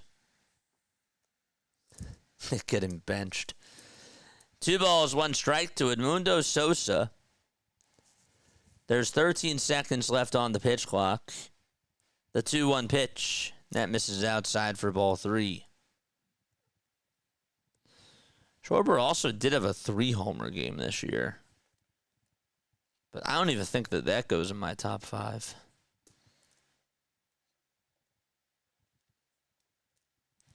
Three-one pitch. Ground ball hit over to shortstop. The throw to second, there's 1. The throw over to first, there's 2. That's the 3rd double play that the Phillies have grounded into today.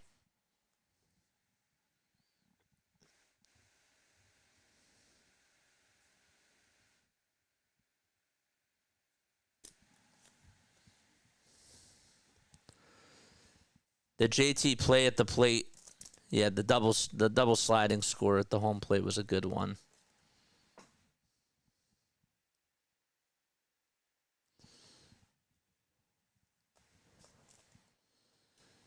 Here's the pitch. That is on the outside corner for a called strike to Bryson Stott. I'm like trying to think of like other really good games. Like we've had some nice games this year. We've had some awful games, but we've had some really good ones. No balls, 2 strikes to Bryson Stott.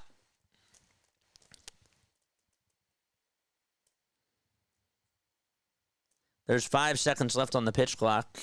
There's the 0-2, and that misses down for a ball. I'm sure if we did like a Phillies yearbook, we could actually like sit down and we could like go through the season and just figure out like what the best moments were. And then it'll bring back memories and be like, oh yeah, I remember that.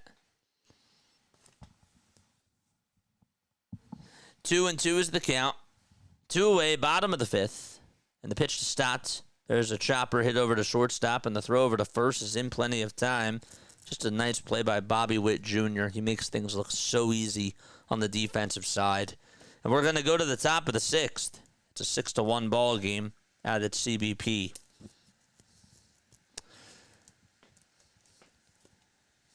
Yeah, that game last night was special. My memory isn't that well, but I went to lots of games in the late 70s, says Scott, and the early 80s. I loved Willie Montanez, Dave Cash, Mike Rogozinski. I hope I said that correctly. And all the other names, all the other well names. Don't forget about Wheeler's almost no-hitter game. I did not forget about that too. I just didn't say it. But yeah, I don't forget that. And also, wait, hold up. What about Rangers' 12 strikeout game? And Rangers' game against the... Yeah. I mean, we've had a lot of great games recently, pitching-wise. We really have. I think that we've had more outstanding pitching games this year than offensive, explosive games. You know? Abel's debut was one for the ages. That was a really good one. The Mariners series. Now I'm starting to forget that. I remember we won the whole series. Oh yeah. Kyle Schwarber outdueled Cal Raleigh. I remember that.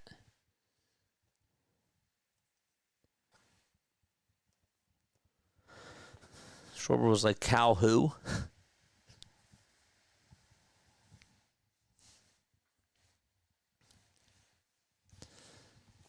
Top of the 6th. Phillies up 6-1. And so, Walker Buehler, his night is done. Buehler did a really good job. He deserves a round of applause. He did. I'll give him a good outing tonight, really. If all he has to do is just eat up innings, right? If he's just if he's just like 60%, if he's like 70 to 75% of what he was in 2021, I think that that's good. I think that that's fine. Here comes Sal Perez, and Sal will take the first pitch that he sees for strike one. So Buehler's final line is this: 5 innings, 5 hits, 1 earned run, 1 walk, 3 strikeouts, and 90 pitches. He did good. So now it's Tanner Banks who's in. He's ahead in the count 0-2. There's 10 seconds left on the pitch clock. Banks kicks and fires, and the pitch is fouled away. Tanner's 33 years old. He has a 3.32 earned run average. He's given up 3 earned runs already in the month of September. In the month of August, though, only gave up 3 earned runs in 13 games.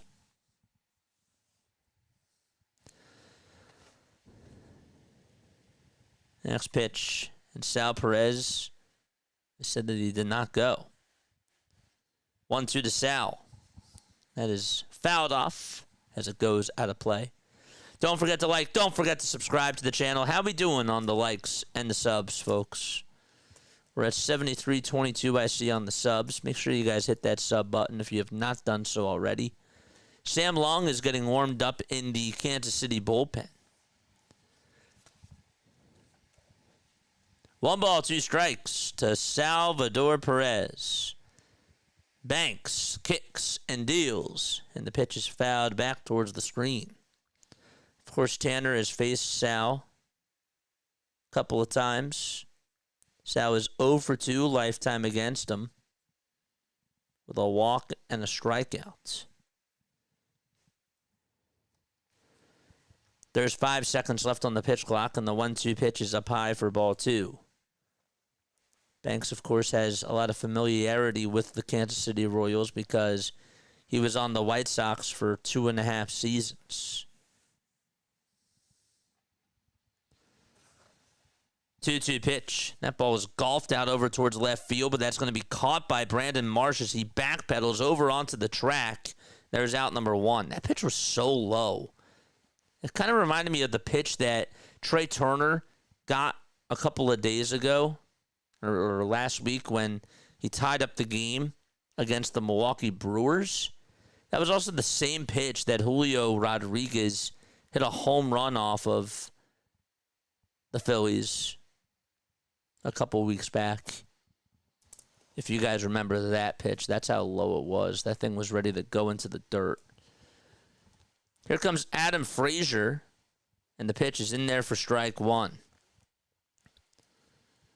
The ball is 1 strike. And Banks kicks and fires and throws it low for a ball.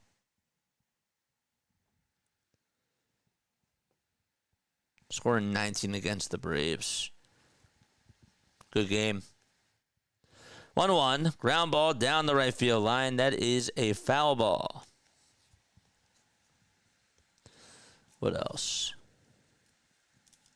Has anyone seen Ferris Bueller? Love Ferris Bueller.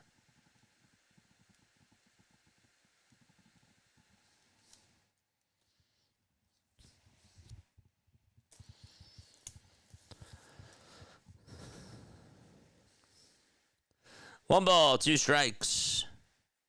Banks gets set, kicks, fires, and the ball is poked out to left field, but it's a foul ball.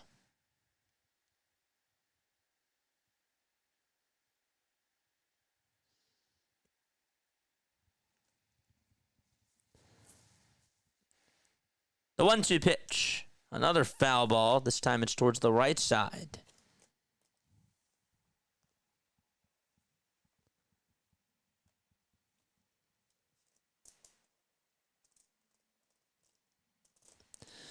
Yeah, nameless ones. That'd take a lot of time. I'd have to go fishing for everything.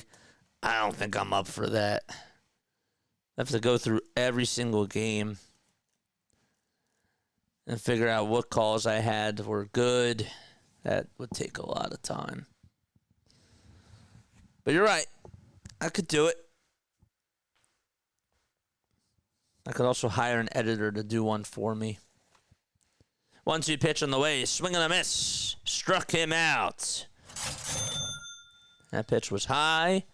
And Banks wins the battle. Nice. Surprised that he chased after that. It was a good pitch to throw. I was thinking he was going to go high, and he did. But I was surprised at the results. Here comes Michael Massey, who singled and walked in this game. 0-1 is the count.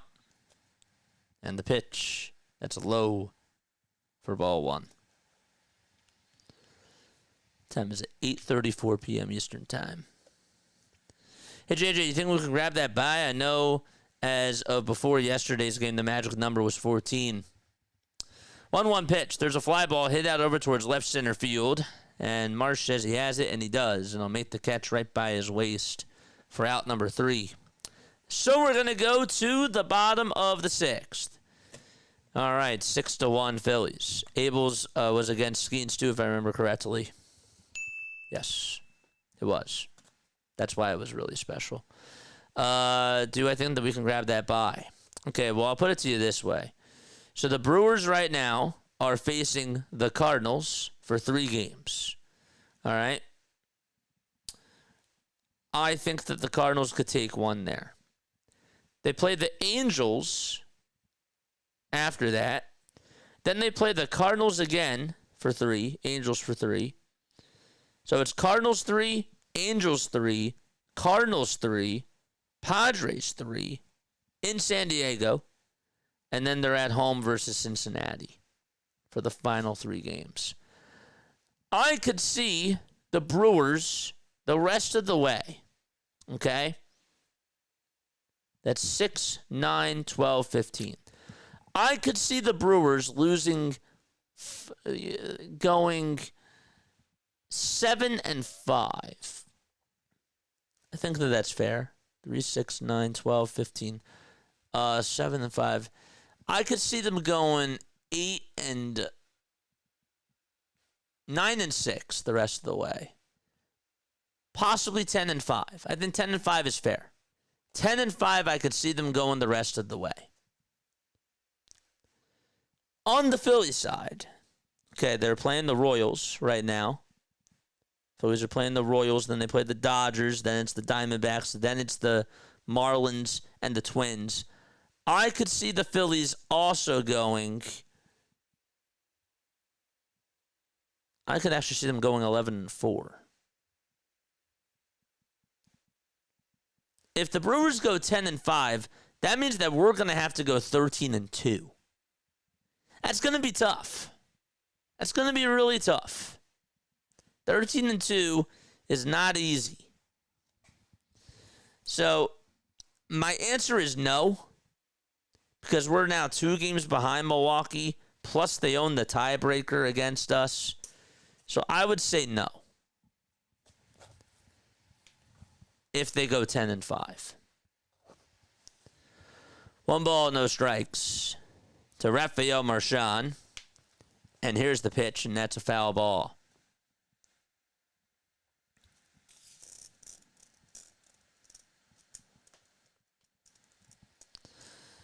Here's the 1-1 pitch. There's a swing and a miss.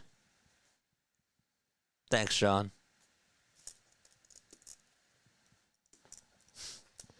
JJ, we gotta watch your Yeah, I could bring that back. I did say Blue Jays are going to the World Series. Remember that? That still could actually be a thing. Everybody laughed at me. And I even thought that it sounded a little bit crazy.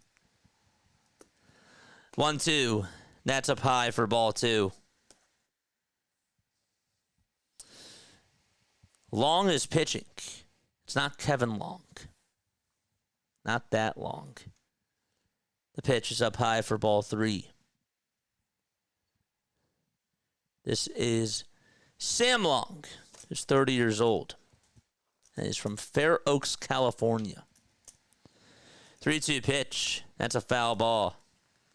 Anybody laugh at the Kevin Long joke? I thought that was kind of funny.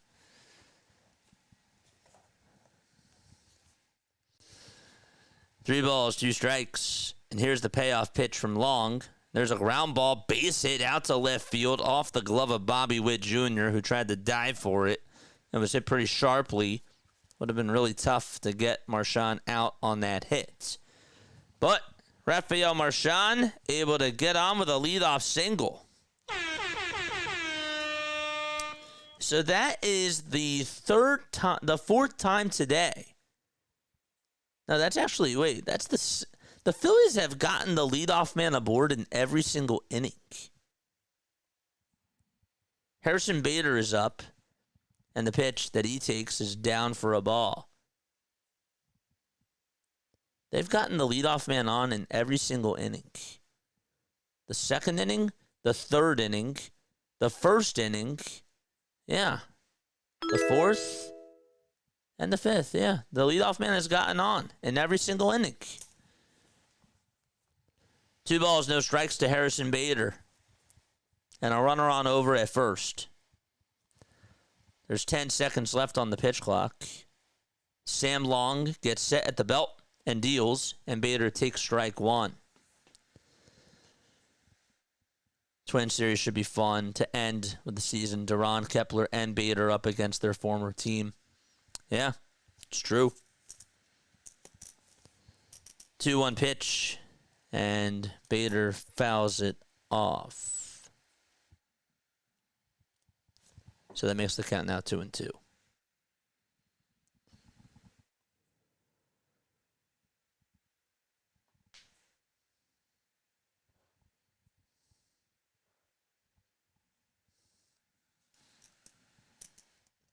I remember when Larry said the Phillies were an 85-win team. Larry was. Gotta tell him that. 2-2. That misses outside for ball 3. But then again, we were wrong about Harrison Bader. We didn't even know that Harrison Bader was coming to the Phillies. We didn't know that Duran was coming to the Phillies. 3-2 pitch. Foul ball. We had Romano in our bullpen. We had Mick Abel. My gosh, we had Rojas at one point this year. Rojas and Marsh slumping. Oof. 3-2 pitch. There's a ground ball, foul ball. We had Trey Turner forgetting to tag second base. Rojas had a ball that dropped right on his foot against the Cubs. I mean, I laugh it off like right now. It's just funny. That's the Phillies, man. 3-2 pitch. Ground ball. Hit over towards third base. The throw to second. There's one. The throw to first. It was high. And Bader is safe. I believe he would have beaten that thing out. But he's safe anyways. He's over at first.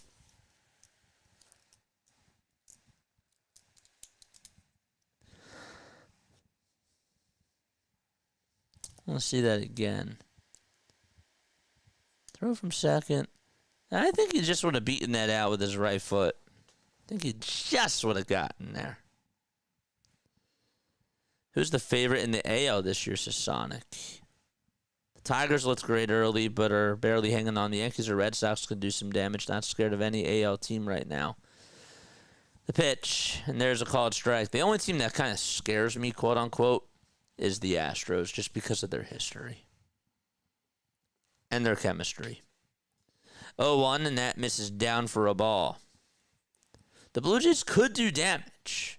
I'm not ruling them out. But the Astros are the only team.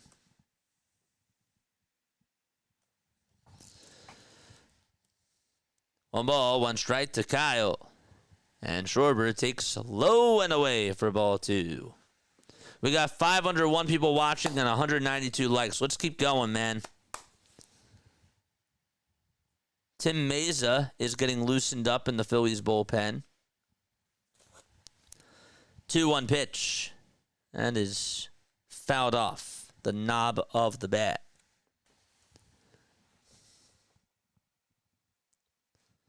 Who would have thought without Trey, Zach, and Alec we'd be doing this well? Not me.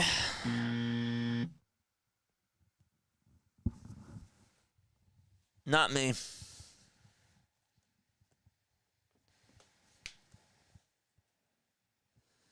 Two balls, two strikes to Kyle Schwarber. There's 10 seconds left on the pitch clock. The 2-2 pitch on the way, swing and a miss. That was a fastball at 95 and long. Gets his first strikeout of the night. Kyle Schwarber goes down swinging.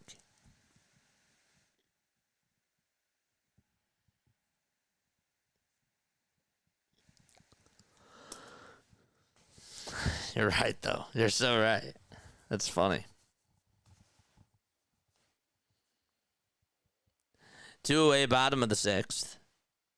Now Harper is up, and the pitch is swung on and missed. But yeah, does anybody remember the game where Rojas had the ball bounce on his foot?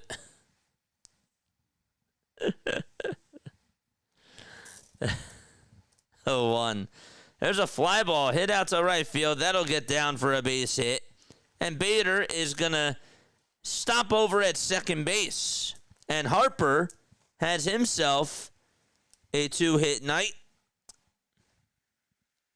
And he gets on for the 3rd time this evening.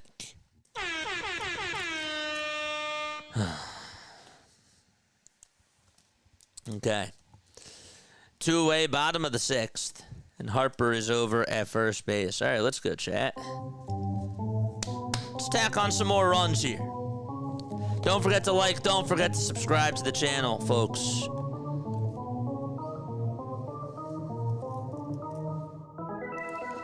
Charge!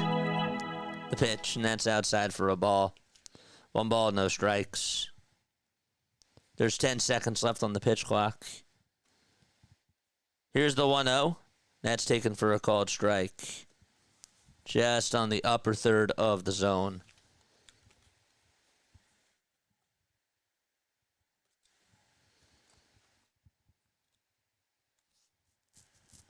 The 1-1, swing and a miss. I don't know what he was swinging at there. That pitch was in the dirt.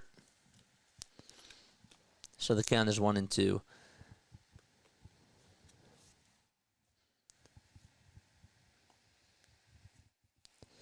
There's 10 seconds left on the pitch clock.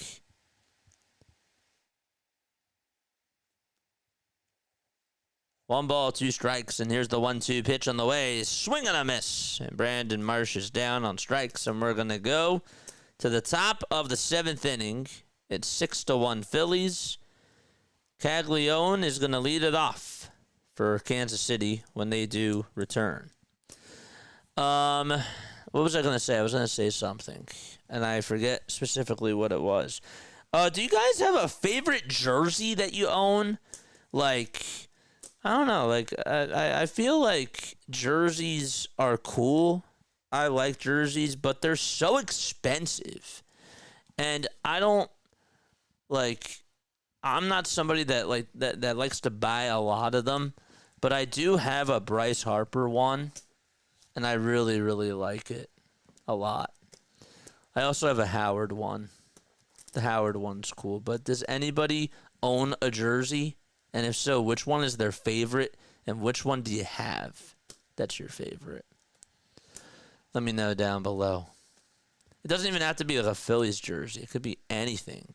A Ben Simmons jersey, says Marshawn. I knew somebody was going to troll me in the chat. I knew somebody was going to do that. I was thinking in the back of my head, somebody's going to troll me. It's all good, though. Number 33 with Tobias worse than number 33. Where's Vinny? Well, he's not having a good game, my friend. He had an infield single, actually, so he's 1 for 3. I got a Bryce Harper and a Saquon. Ooh, Saquon Barkley sounds good. Anybody else? There has to be more people that own jerseys. Even if it's not a jersey, like a shirt, like, you know, tell me about it. Tell me about it. I like the Saquon. I have a Saquon jersey too. And a whatchamacallit, Devontae Smith jersey. Jerseys are they really are, man. I got a Ron Jaworski jersey from 1980. Doesn't fit anymore, but it's still my favorite. Says the old fart dude. That's so cool. You got Jaws. I like that. I like that very, very much. Eagles, Kelly Green, Hurts, Phillies, Harper Classic, Sixers Black Classic jersey, Allen Iverson. They're bringing back. It seems like that they're bringing back those jerseys this year. I don't know how we feel about that. The pitch is taken inside for ball one. Tim Misa is out there to pitch. 1 ball, no strikes. Here's the 1-0 pitch on the way. That's taken inside for ball 2. 2 balls, no strikes to Jack Caglione. Hit that like button, baby. Let's go. The 2-0 pitch, and that's up high for ball 3.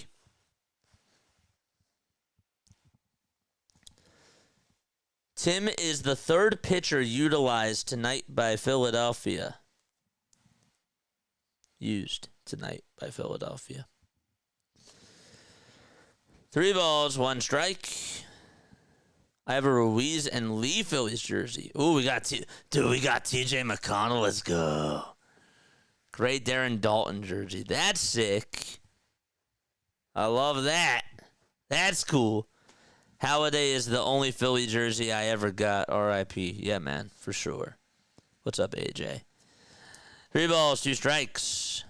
Caglione at the plate. And the 3-2, and that ball's chopped foul. My wife got me an Eagles Carson Wentz jersey right after we let him go, and a friend who's an NDSU alumnus gave me another. So now I have both black and green. That's cool. I also have a Carson Wentz jersey, too. I appreciate them. I still got my Ben Simmons and my Joel Embiid and Tyrese Maxey. I said that I don't own a lot of Phillies jerseys is really what I meant to say. The pitch, and that's outside for ball 4. So there is a leadoff walk. Now that I really think about it, that's a good amount of jerseys. You know, it's not bad. But they are so expensive. They just are. All right, JT, I'm timing you out, man.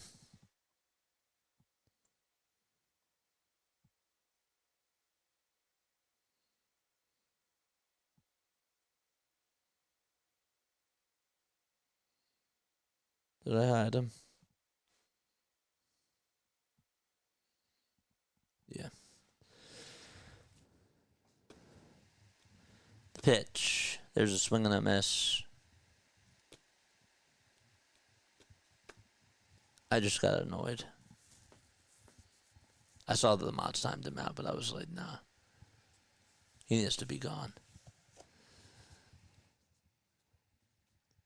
But I do appreciate you, mods.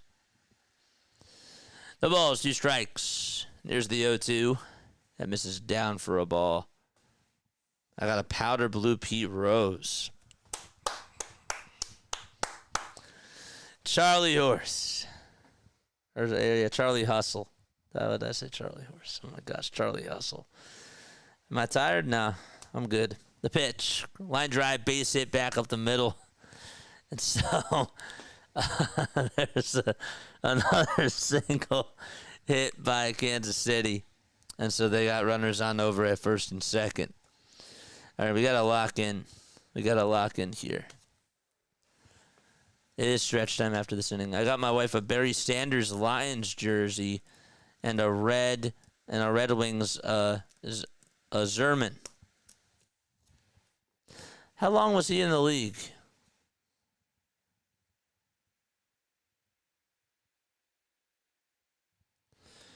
All right, Randall Grichuk is coming up. He's been in the league for a while. He's pinch hitting here. I remember he actually got to play with Harrison Bader when they were on the Cardinals. The pitch, and that's down for a ball.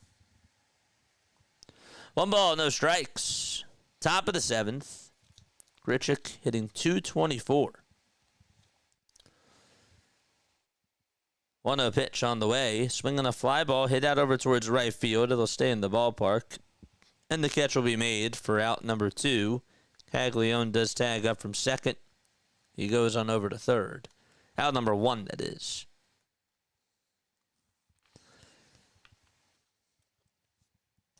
So the second run is 90 feet away from scoring. Sonic does have his Vance Worley jersey. He got it after. Of course he did. Figured he'd be here for a while. I cursed players by buying them. I also got a Jordan Matthews Eagles jersey, and they cut him that offseason. 1 out, top of the 7th. And the pitch. And there's a foul ball. Did you get an Andrew Bynum jersey too, I assume? That's funny. Roy Halladay, All-Star jersey. That's nice. The ball's 1 strike. And the pitch on the way. That's outside for a ball. A Tommy Majestic, 2 Harper, a Jacob Voracek, Claude Giroux, Malcolm Jenkins, DeMarco Murray, and a Jaleel Okafor jersey. That's a good one. That's a pretty good collection, man. The pitch. There's a high bouncer hit over to first base. Harper has it, flips it back over to Miza, and gets the out there. Caglione will score, and the runner from first will go on over to second base. Harper made a really nice play there. Didn't really give the play justice. That ball that was hit, it was a high chopper. Harper was playing towards the infield grass. He had to go back a little bit, jump up and catch it, and make a good throw over to first base, and he did. So there's 2 away, top of the 7th. Up to bat now is Vinny Pasquantino.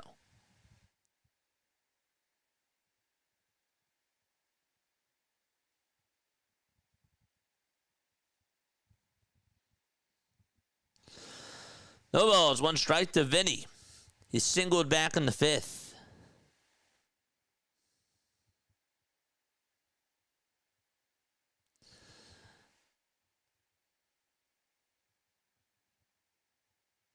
Next pitch, and that's a foul ball. You know that on this day in Phillies history, Giancarlo Stanton threw out 3 Phillies on the bases, 1 each at second, third, and home.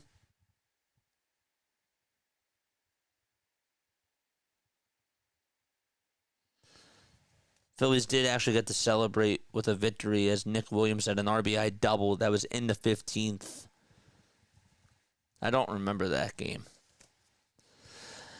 No balls, 2 strikes. There's the 0-2. That misses down and away for ball 1.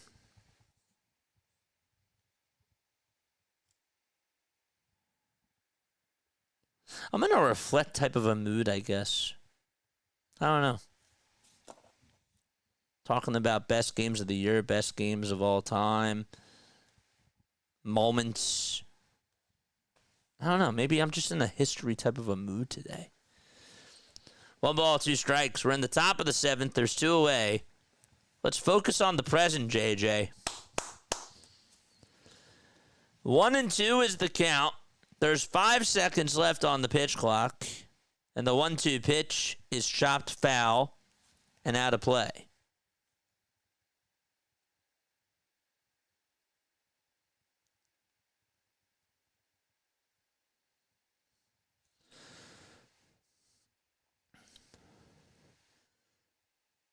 One ball, 2 strikes. And here's the 1-2 pitch. There's a bouncing ball hit towards the right side. Stott has it, flips it over to first.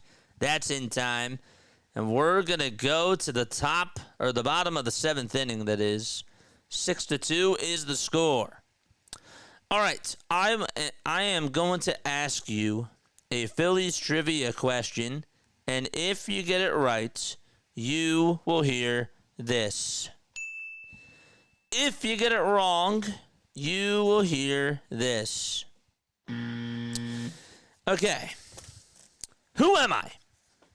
Who am I? Of course, I was on the Phillies, but I started off my career with the Twins, then came to the Phillies, then played with the Blue Jays, and then the Nationals, and then ended with the Angels. I stole a lot of bases, and I was an outfielder. Who am I? Stole a lot of bases, outfielder, started off the career with the Twins.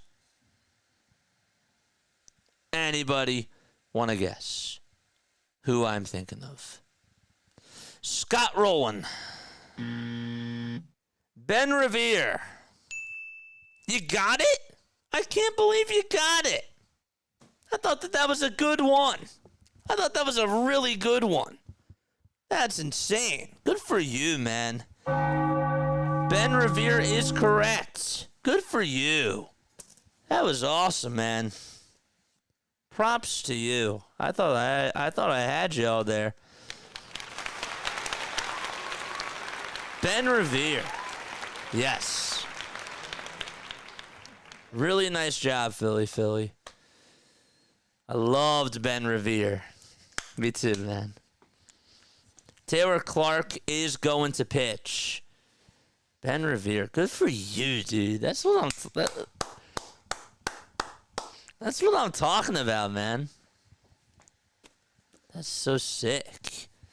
Taylor Clark with a 3.14 ERA and 48 2/3 of an inning.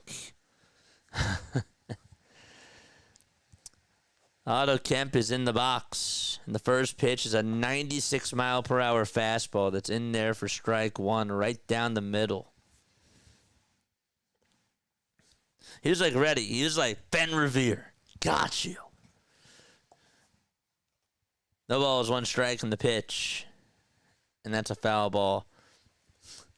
I probably could not have even finished the question. He was just like, Minnesota Twins. I'm gonna stamp my answer right now. Ben Revere. I'm gonna take a shot. And I'm like, wow. I used to do that too, with flashcards and stuff. I play a baseball fantasy game, and I have looked up so many speedy guys. This Philly. I got you. That's so sick. No balls, 2 strikes, and the 0-2 pitch to Kemp. There's strike 3, and there's 1 out in the bottom of the 7th inning. We did like a trivia game when I was in high school, and I had this answer, and like he asked the first part of the question, and I buzzed right on in, and he was like, "I didn't finish the question. Like, who do you think it is?" And then I gave my answer. I forget like what it was, and he was like, "Dude, how'd you even know that?" 1 ball, no strikes. Max Kepler is up. I just read minds.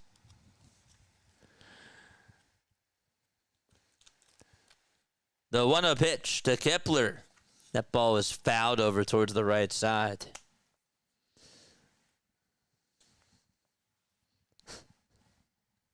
Marshawn. Yeah. Marshawn. Paul Revere. Different Revere. 1-1. And that is taken outside for ball 2.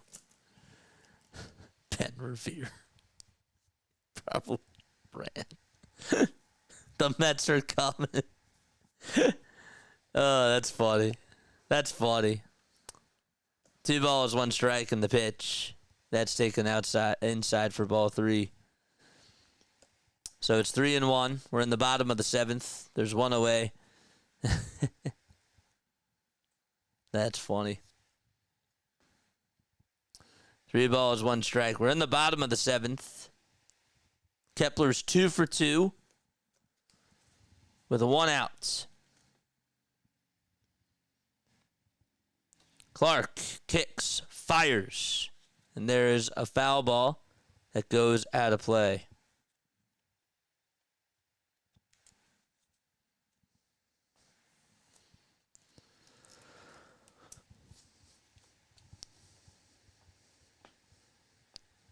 White batting gloves for Max Kepler.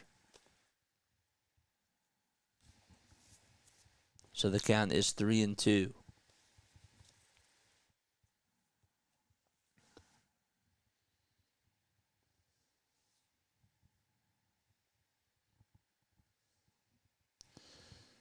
There's 5 seconds left on the pitch clock. Clark kicks, deals, and the pitch is up high for ball 4.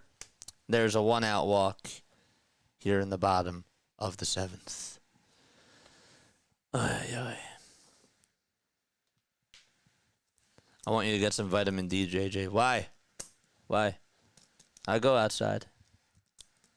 What, you think I need to go out more, stop streaming? I do need to stretch. So we got to run her on over at first. I love y'all. Y'all are the best. We do have a timeout taken on the mound here. Worst Phillies game ever? Eric Bruntlund's unassisted triple play or the Steve Jeltz 10-0 comeback?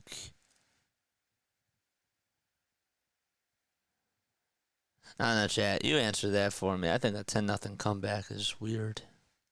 I think that's really bizarre.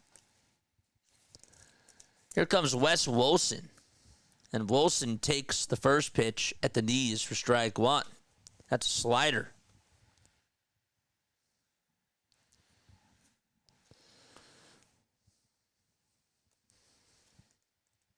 No balls, 1 strike. Clark kicks, deals. That ball is chopped foul over towards the left side. So the count is 0-2.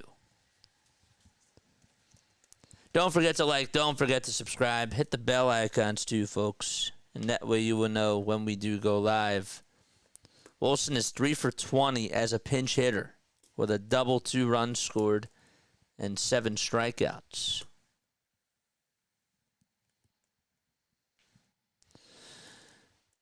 The 0-2. That is down and away for a ball. That ball actually bounced out of the glove of Sal.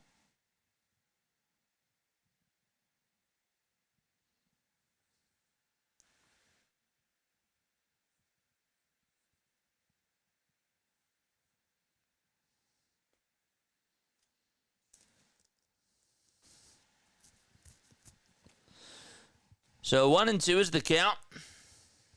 There's 5 seconds left on the pitch clock. And the 1-2 is down and away for ball 2.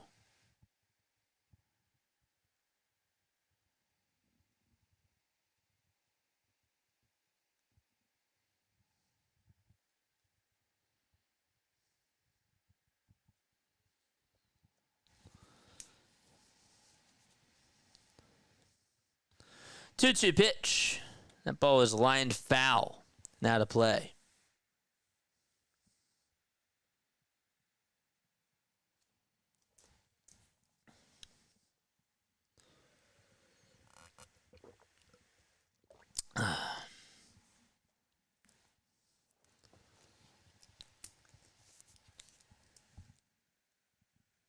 Wilson is batting in place of Edmundo Sosa. And he will step out for time.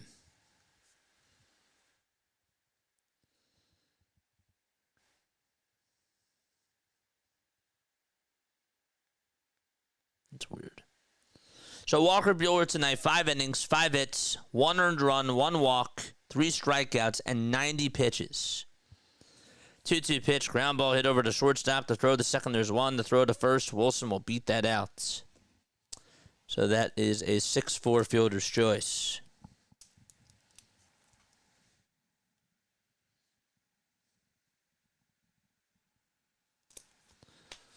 Let's go, chat. Wilson's going yard here. My call of the day. Unfortunately, my friend, you were wrong.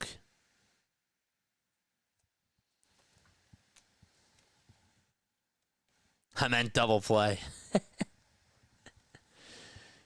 Toss back over to first. That's not in time.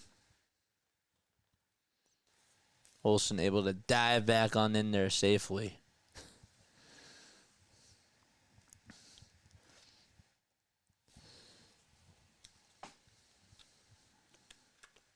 Let's go. Rangers, by the way, do lead at 8-3 in the bottom of the 7th. The Royals are going to challenge to see if Wilson was out at first. I'd like to see the pickoff attempt again. I'm sure that they'll pull up a replay. Here it is. That's close. Did they get his right hand in there? They got to zoom in. It's hard to tell.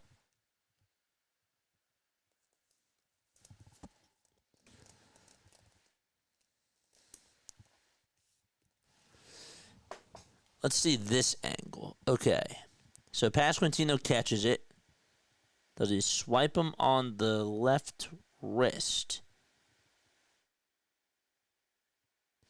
Saw that Wilson's hand moved a little bit, but I don't think it came off the bag.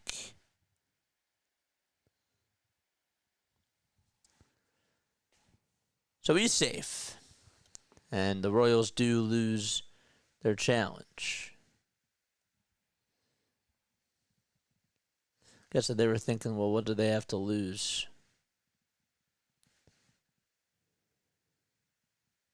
So Matt Quattraro, who is the manager for the Kansas City Royals, lost a challenge there. 2 away, bottom of the 7th. We got a runner on over at first. Stott is in the box. There's 5 seconds left on the pitch clock, and the pitch is down for a ball to throw to second base to get Wilson. That time he's safe over at second base. He dove on in there head first, and Sal tried to gun him out. And so he's in scoring position. He's like, how dare you challenge me out over at first? I'm going to beat out the throw anyways here over at second base. And he just got his left hand in there. They said that he got his left hand in there.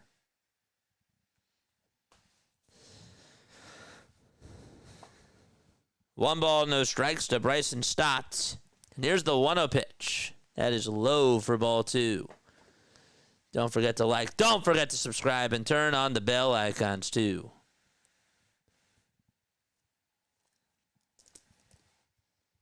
Two balls, no strikes. 2 away, bottom of the 7th. 2-0 pitch. That's in there for a strike.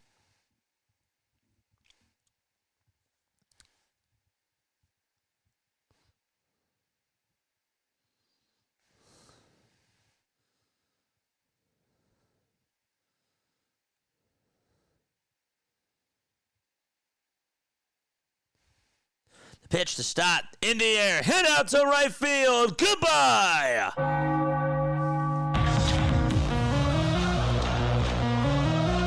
8-2 Philadelphia Phillies.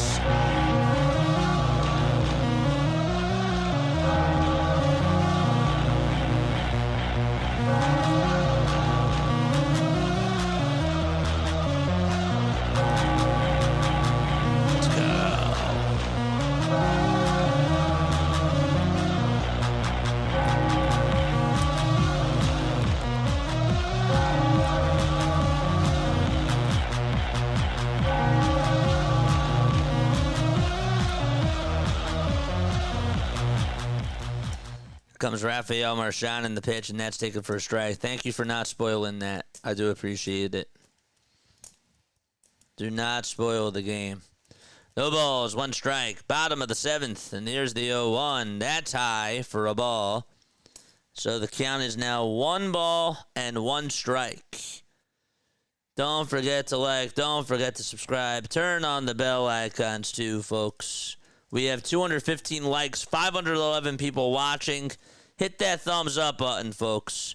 The pitch, ground ball, hit back over to short. The throw over to first, that's in time. And we're going to go to the top of the 8th inning. It is an 8-2 ball game. Philadelphia does lead it by 6.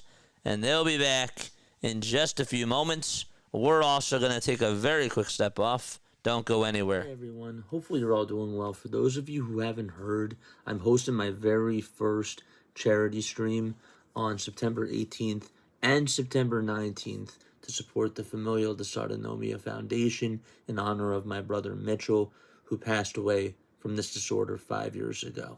So how the schedule is going to work is like this. On the very first day, we're going to be streaming for 15 hours.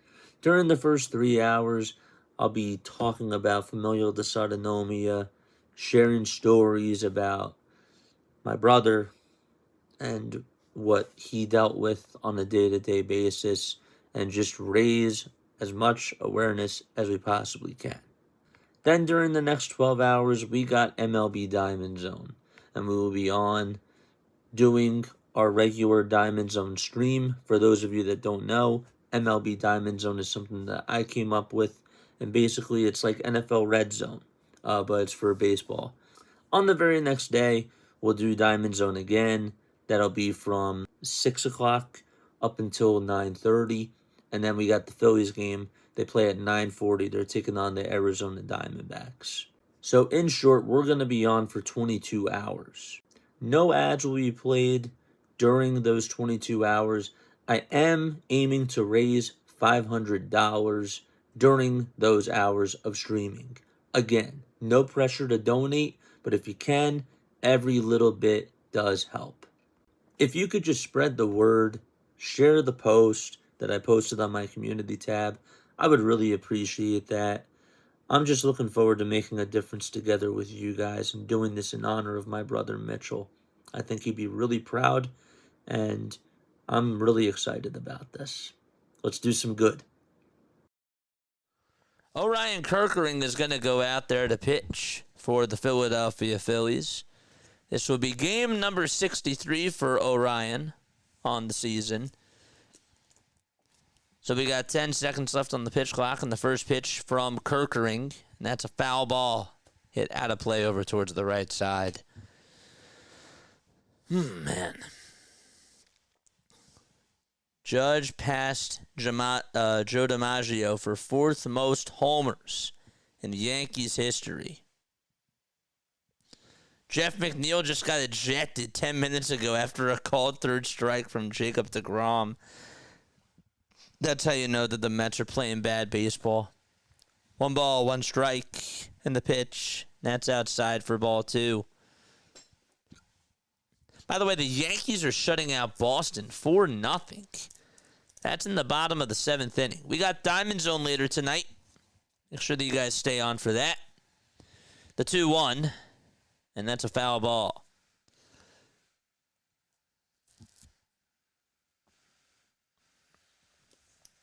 So Lorenzen, who pitched for the Royals today, 3 innings for him, 10 hits, 6 earned runs, 2 walks, 3 strikeouts. Phillies welcomed him back and got a lot of hits off of him. 2-2, that's a foul ball.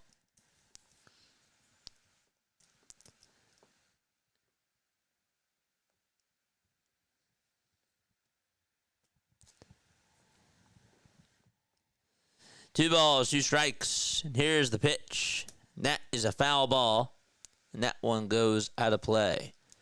So Aaron Judge, who homered in the 1st inning, that was his 46th homer of the season. Next pitch, ground ball, base hit back up the middle, and a leadoff single for Maikel Garcia. Hey, did anybody realize that the Phillies continued their leadoff man aboard streak in the bottom of the 7th? No, they did not. Damn it. I thought maybe they could extend it to 7 innings. They got the leadoff man aboard in the first 6 innings. Not in the 7th, though. That's right, because Kemp struck out. Looking. The ball is 1 strike to Sal Perez, who's 0 for 3. He's fouled out, struck out, and flied out.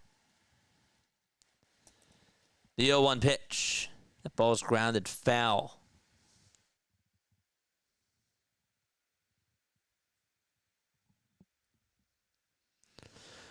Brewers also have a 5-0 lead. They're going to the bottom of the 5th. Quinn Priester has looked very good so far. 0-2, ground ball, hit over to shortstop. This should be 2. The throw to second, there's 1. The throw to first, got him. There's out number 2.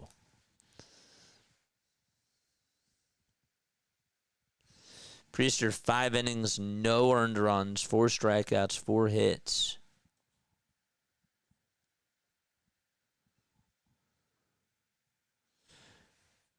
Remember, by the way, about Aaron Judge, he was hurt. He was on the IL for a little bit of time. 2 away, top of the 8th. And the pitch is taken for a strike.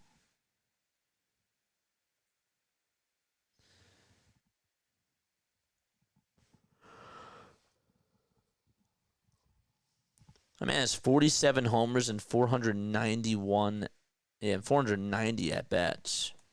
46 homers.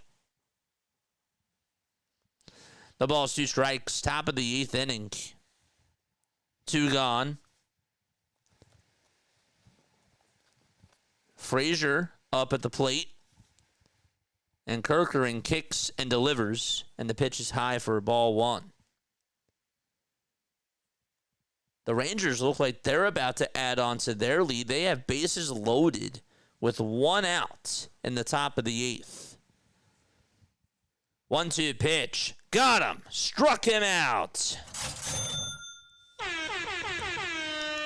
We're going to go to the bottom of the 8th inning. Phillies lead it by 6.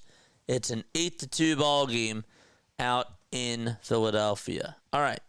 Let's go say hi to who's doing.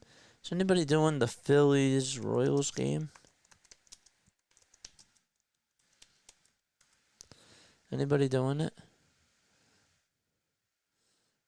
We'll go say hi to these people.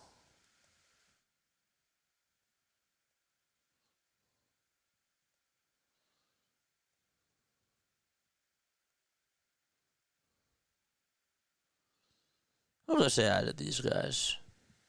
Said that they're doing St. Louis sports with Bayzid Hassan. All right, let's go say hi really quickly. Really quickly. And then we'll be back. Is he doing any commentary? Oh, no. Never mind. He's playing music. Never mind. Probably should have watched that first. We got New England Sports Nation that's on. Yeah, never mind. What's this? I'm afraid to play this. Here's out, and then came up with first and second. No, he's playing the actual audio. He's playing the actual audio. I don't like that. Nobody else is streaming this. It's just that's it. Nobody else is streaming this. It's wild. It's wild. All right, we're in the bottom of the 8th inning. Phillies do lead at 8-2. Just music and some swearing in chat. Huh. Okay. Well, we tried to be nice. Luinder Avila is out there to pitch. Harrison Bader is coming up. And the pitch on the way, and that's taken for a called strike. All right. I'm fine with just rating one person tonight. Nobody in KC cares about baseball. Yeah, not on YouTube, I guess. Presley, what's going on, Presley? How are you, my friend? 1 ball, 1 strike. Bader is up at the plate. Avila on the mound. The windup and the pitch. Swing and a miss. And so the count is 1-2. Bader is 2 for 4 tonight with an RBI double, a single, also grounded into a fielder's choice, and he struck out. 1-2 pitch. That ball was fouled.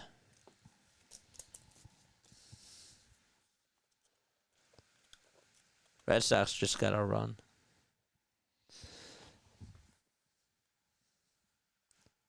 Luinder Avila, 1.29 ERA for him. Here's the 1-2 delivery. That ball's fouled away.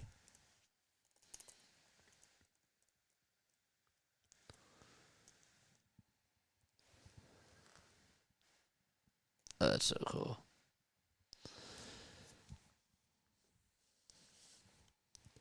One-two pitch. Check swing. Did he go? He did not. So all 8 runs for Philadelphia. They got a sac fly in the bottom of the second from Marchand, a 2-run homer from Bryce, and an RBI single from Kemp in the bottom of the third. 2 RBI doubles in the bottom of the fourth, one by Bader, the other one by Schwarber, and then a 2-run homer from Bryson Stott in the bottom of the seventh. Walker Buehler, 5 innings, 5 hits, 1 earned run, 1 walk, 3 strikeouts. 2-2 delivery. Inside for ball 3 to Harrison Bader. Bader's 2 for 4. Schwarber's 1 for 3. Harper's 1 for 3. Marsh is 1 for 4. Kemp is 2 for 4. Kepler 2 for 2. Sosa 0 for 3. Stott 2 for 4. And Marchand 2 for 3. Next pitch on the way struck him out. He went swinging. And there is out number 1 in the bottom of the 8th.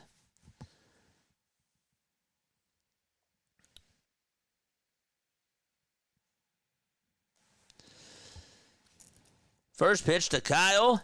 In the air, hit out over towards right field, but that's going to be caught towards medium depth right field for out number 2. We got way underneath that.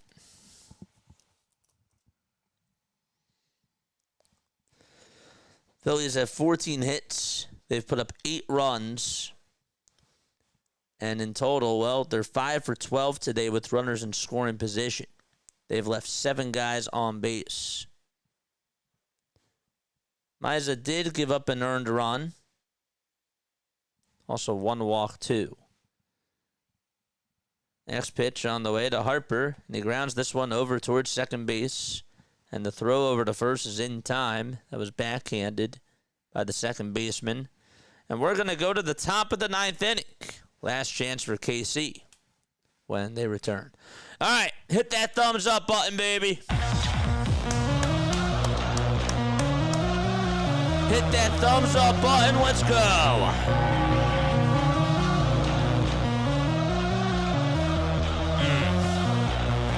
Let's get win number 50 at home.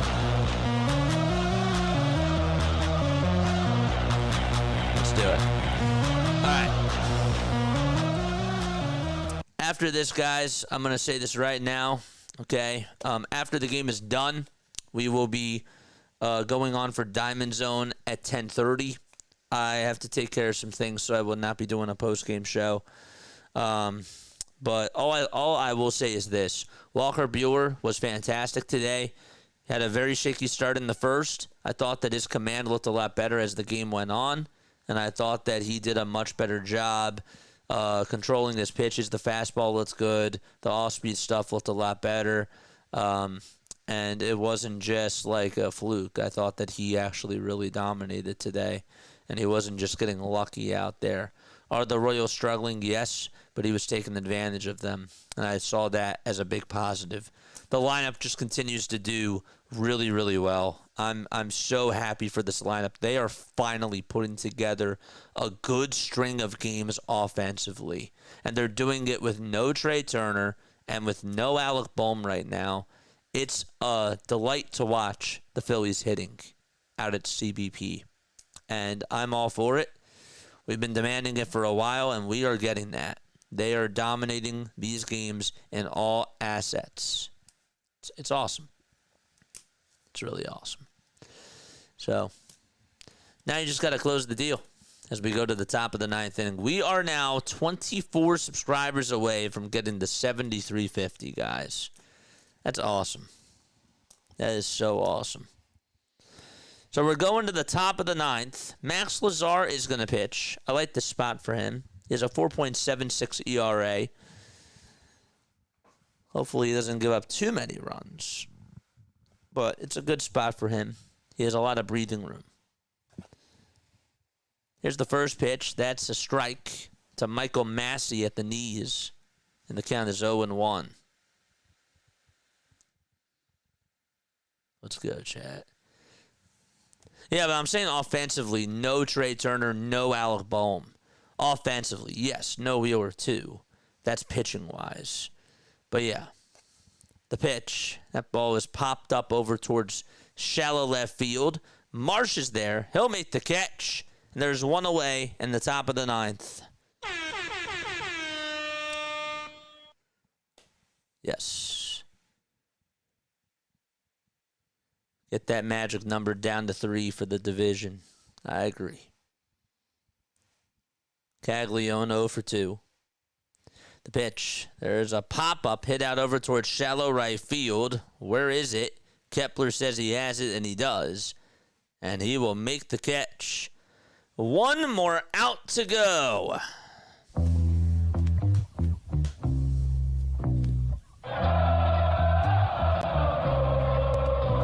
Thing was popped up a mile high.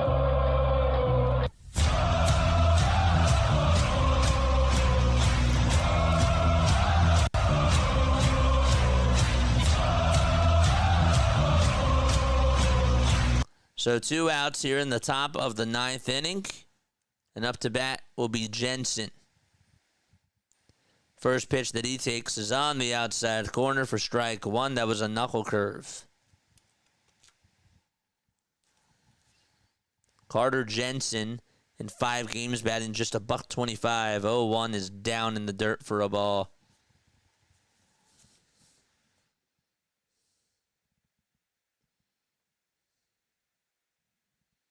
That's so cool, Lee.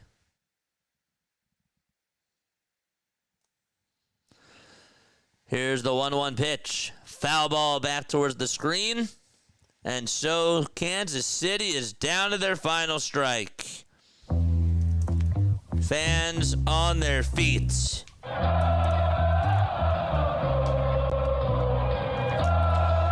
ball, 2 strikes. The 1-2 pitch is in the dirt for ball 2.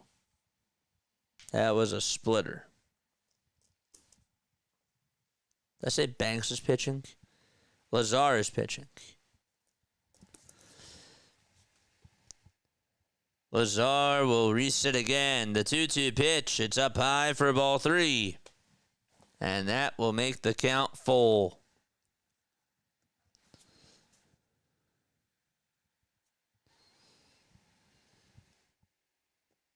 The 3-2 pitch. Got him! Swing and a miss! 50 wins out at CBP for Philadelphia! And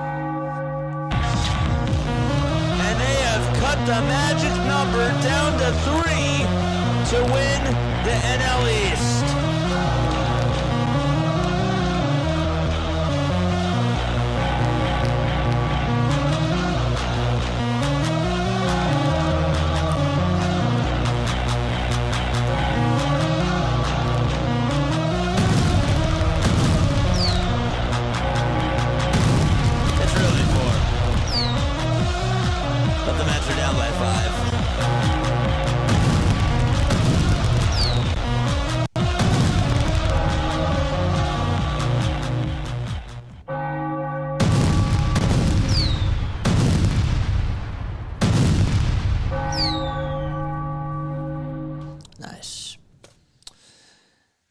This was one of those games where you could just kick your feet back.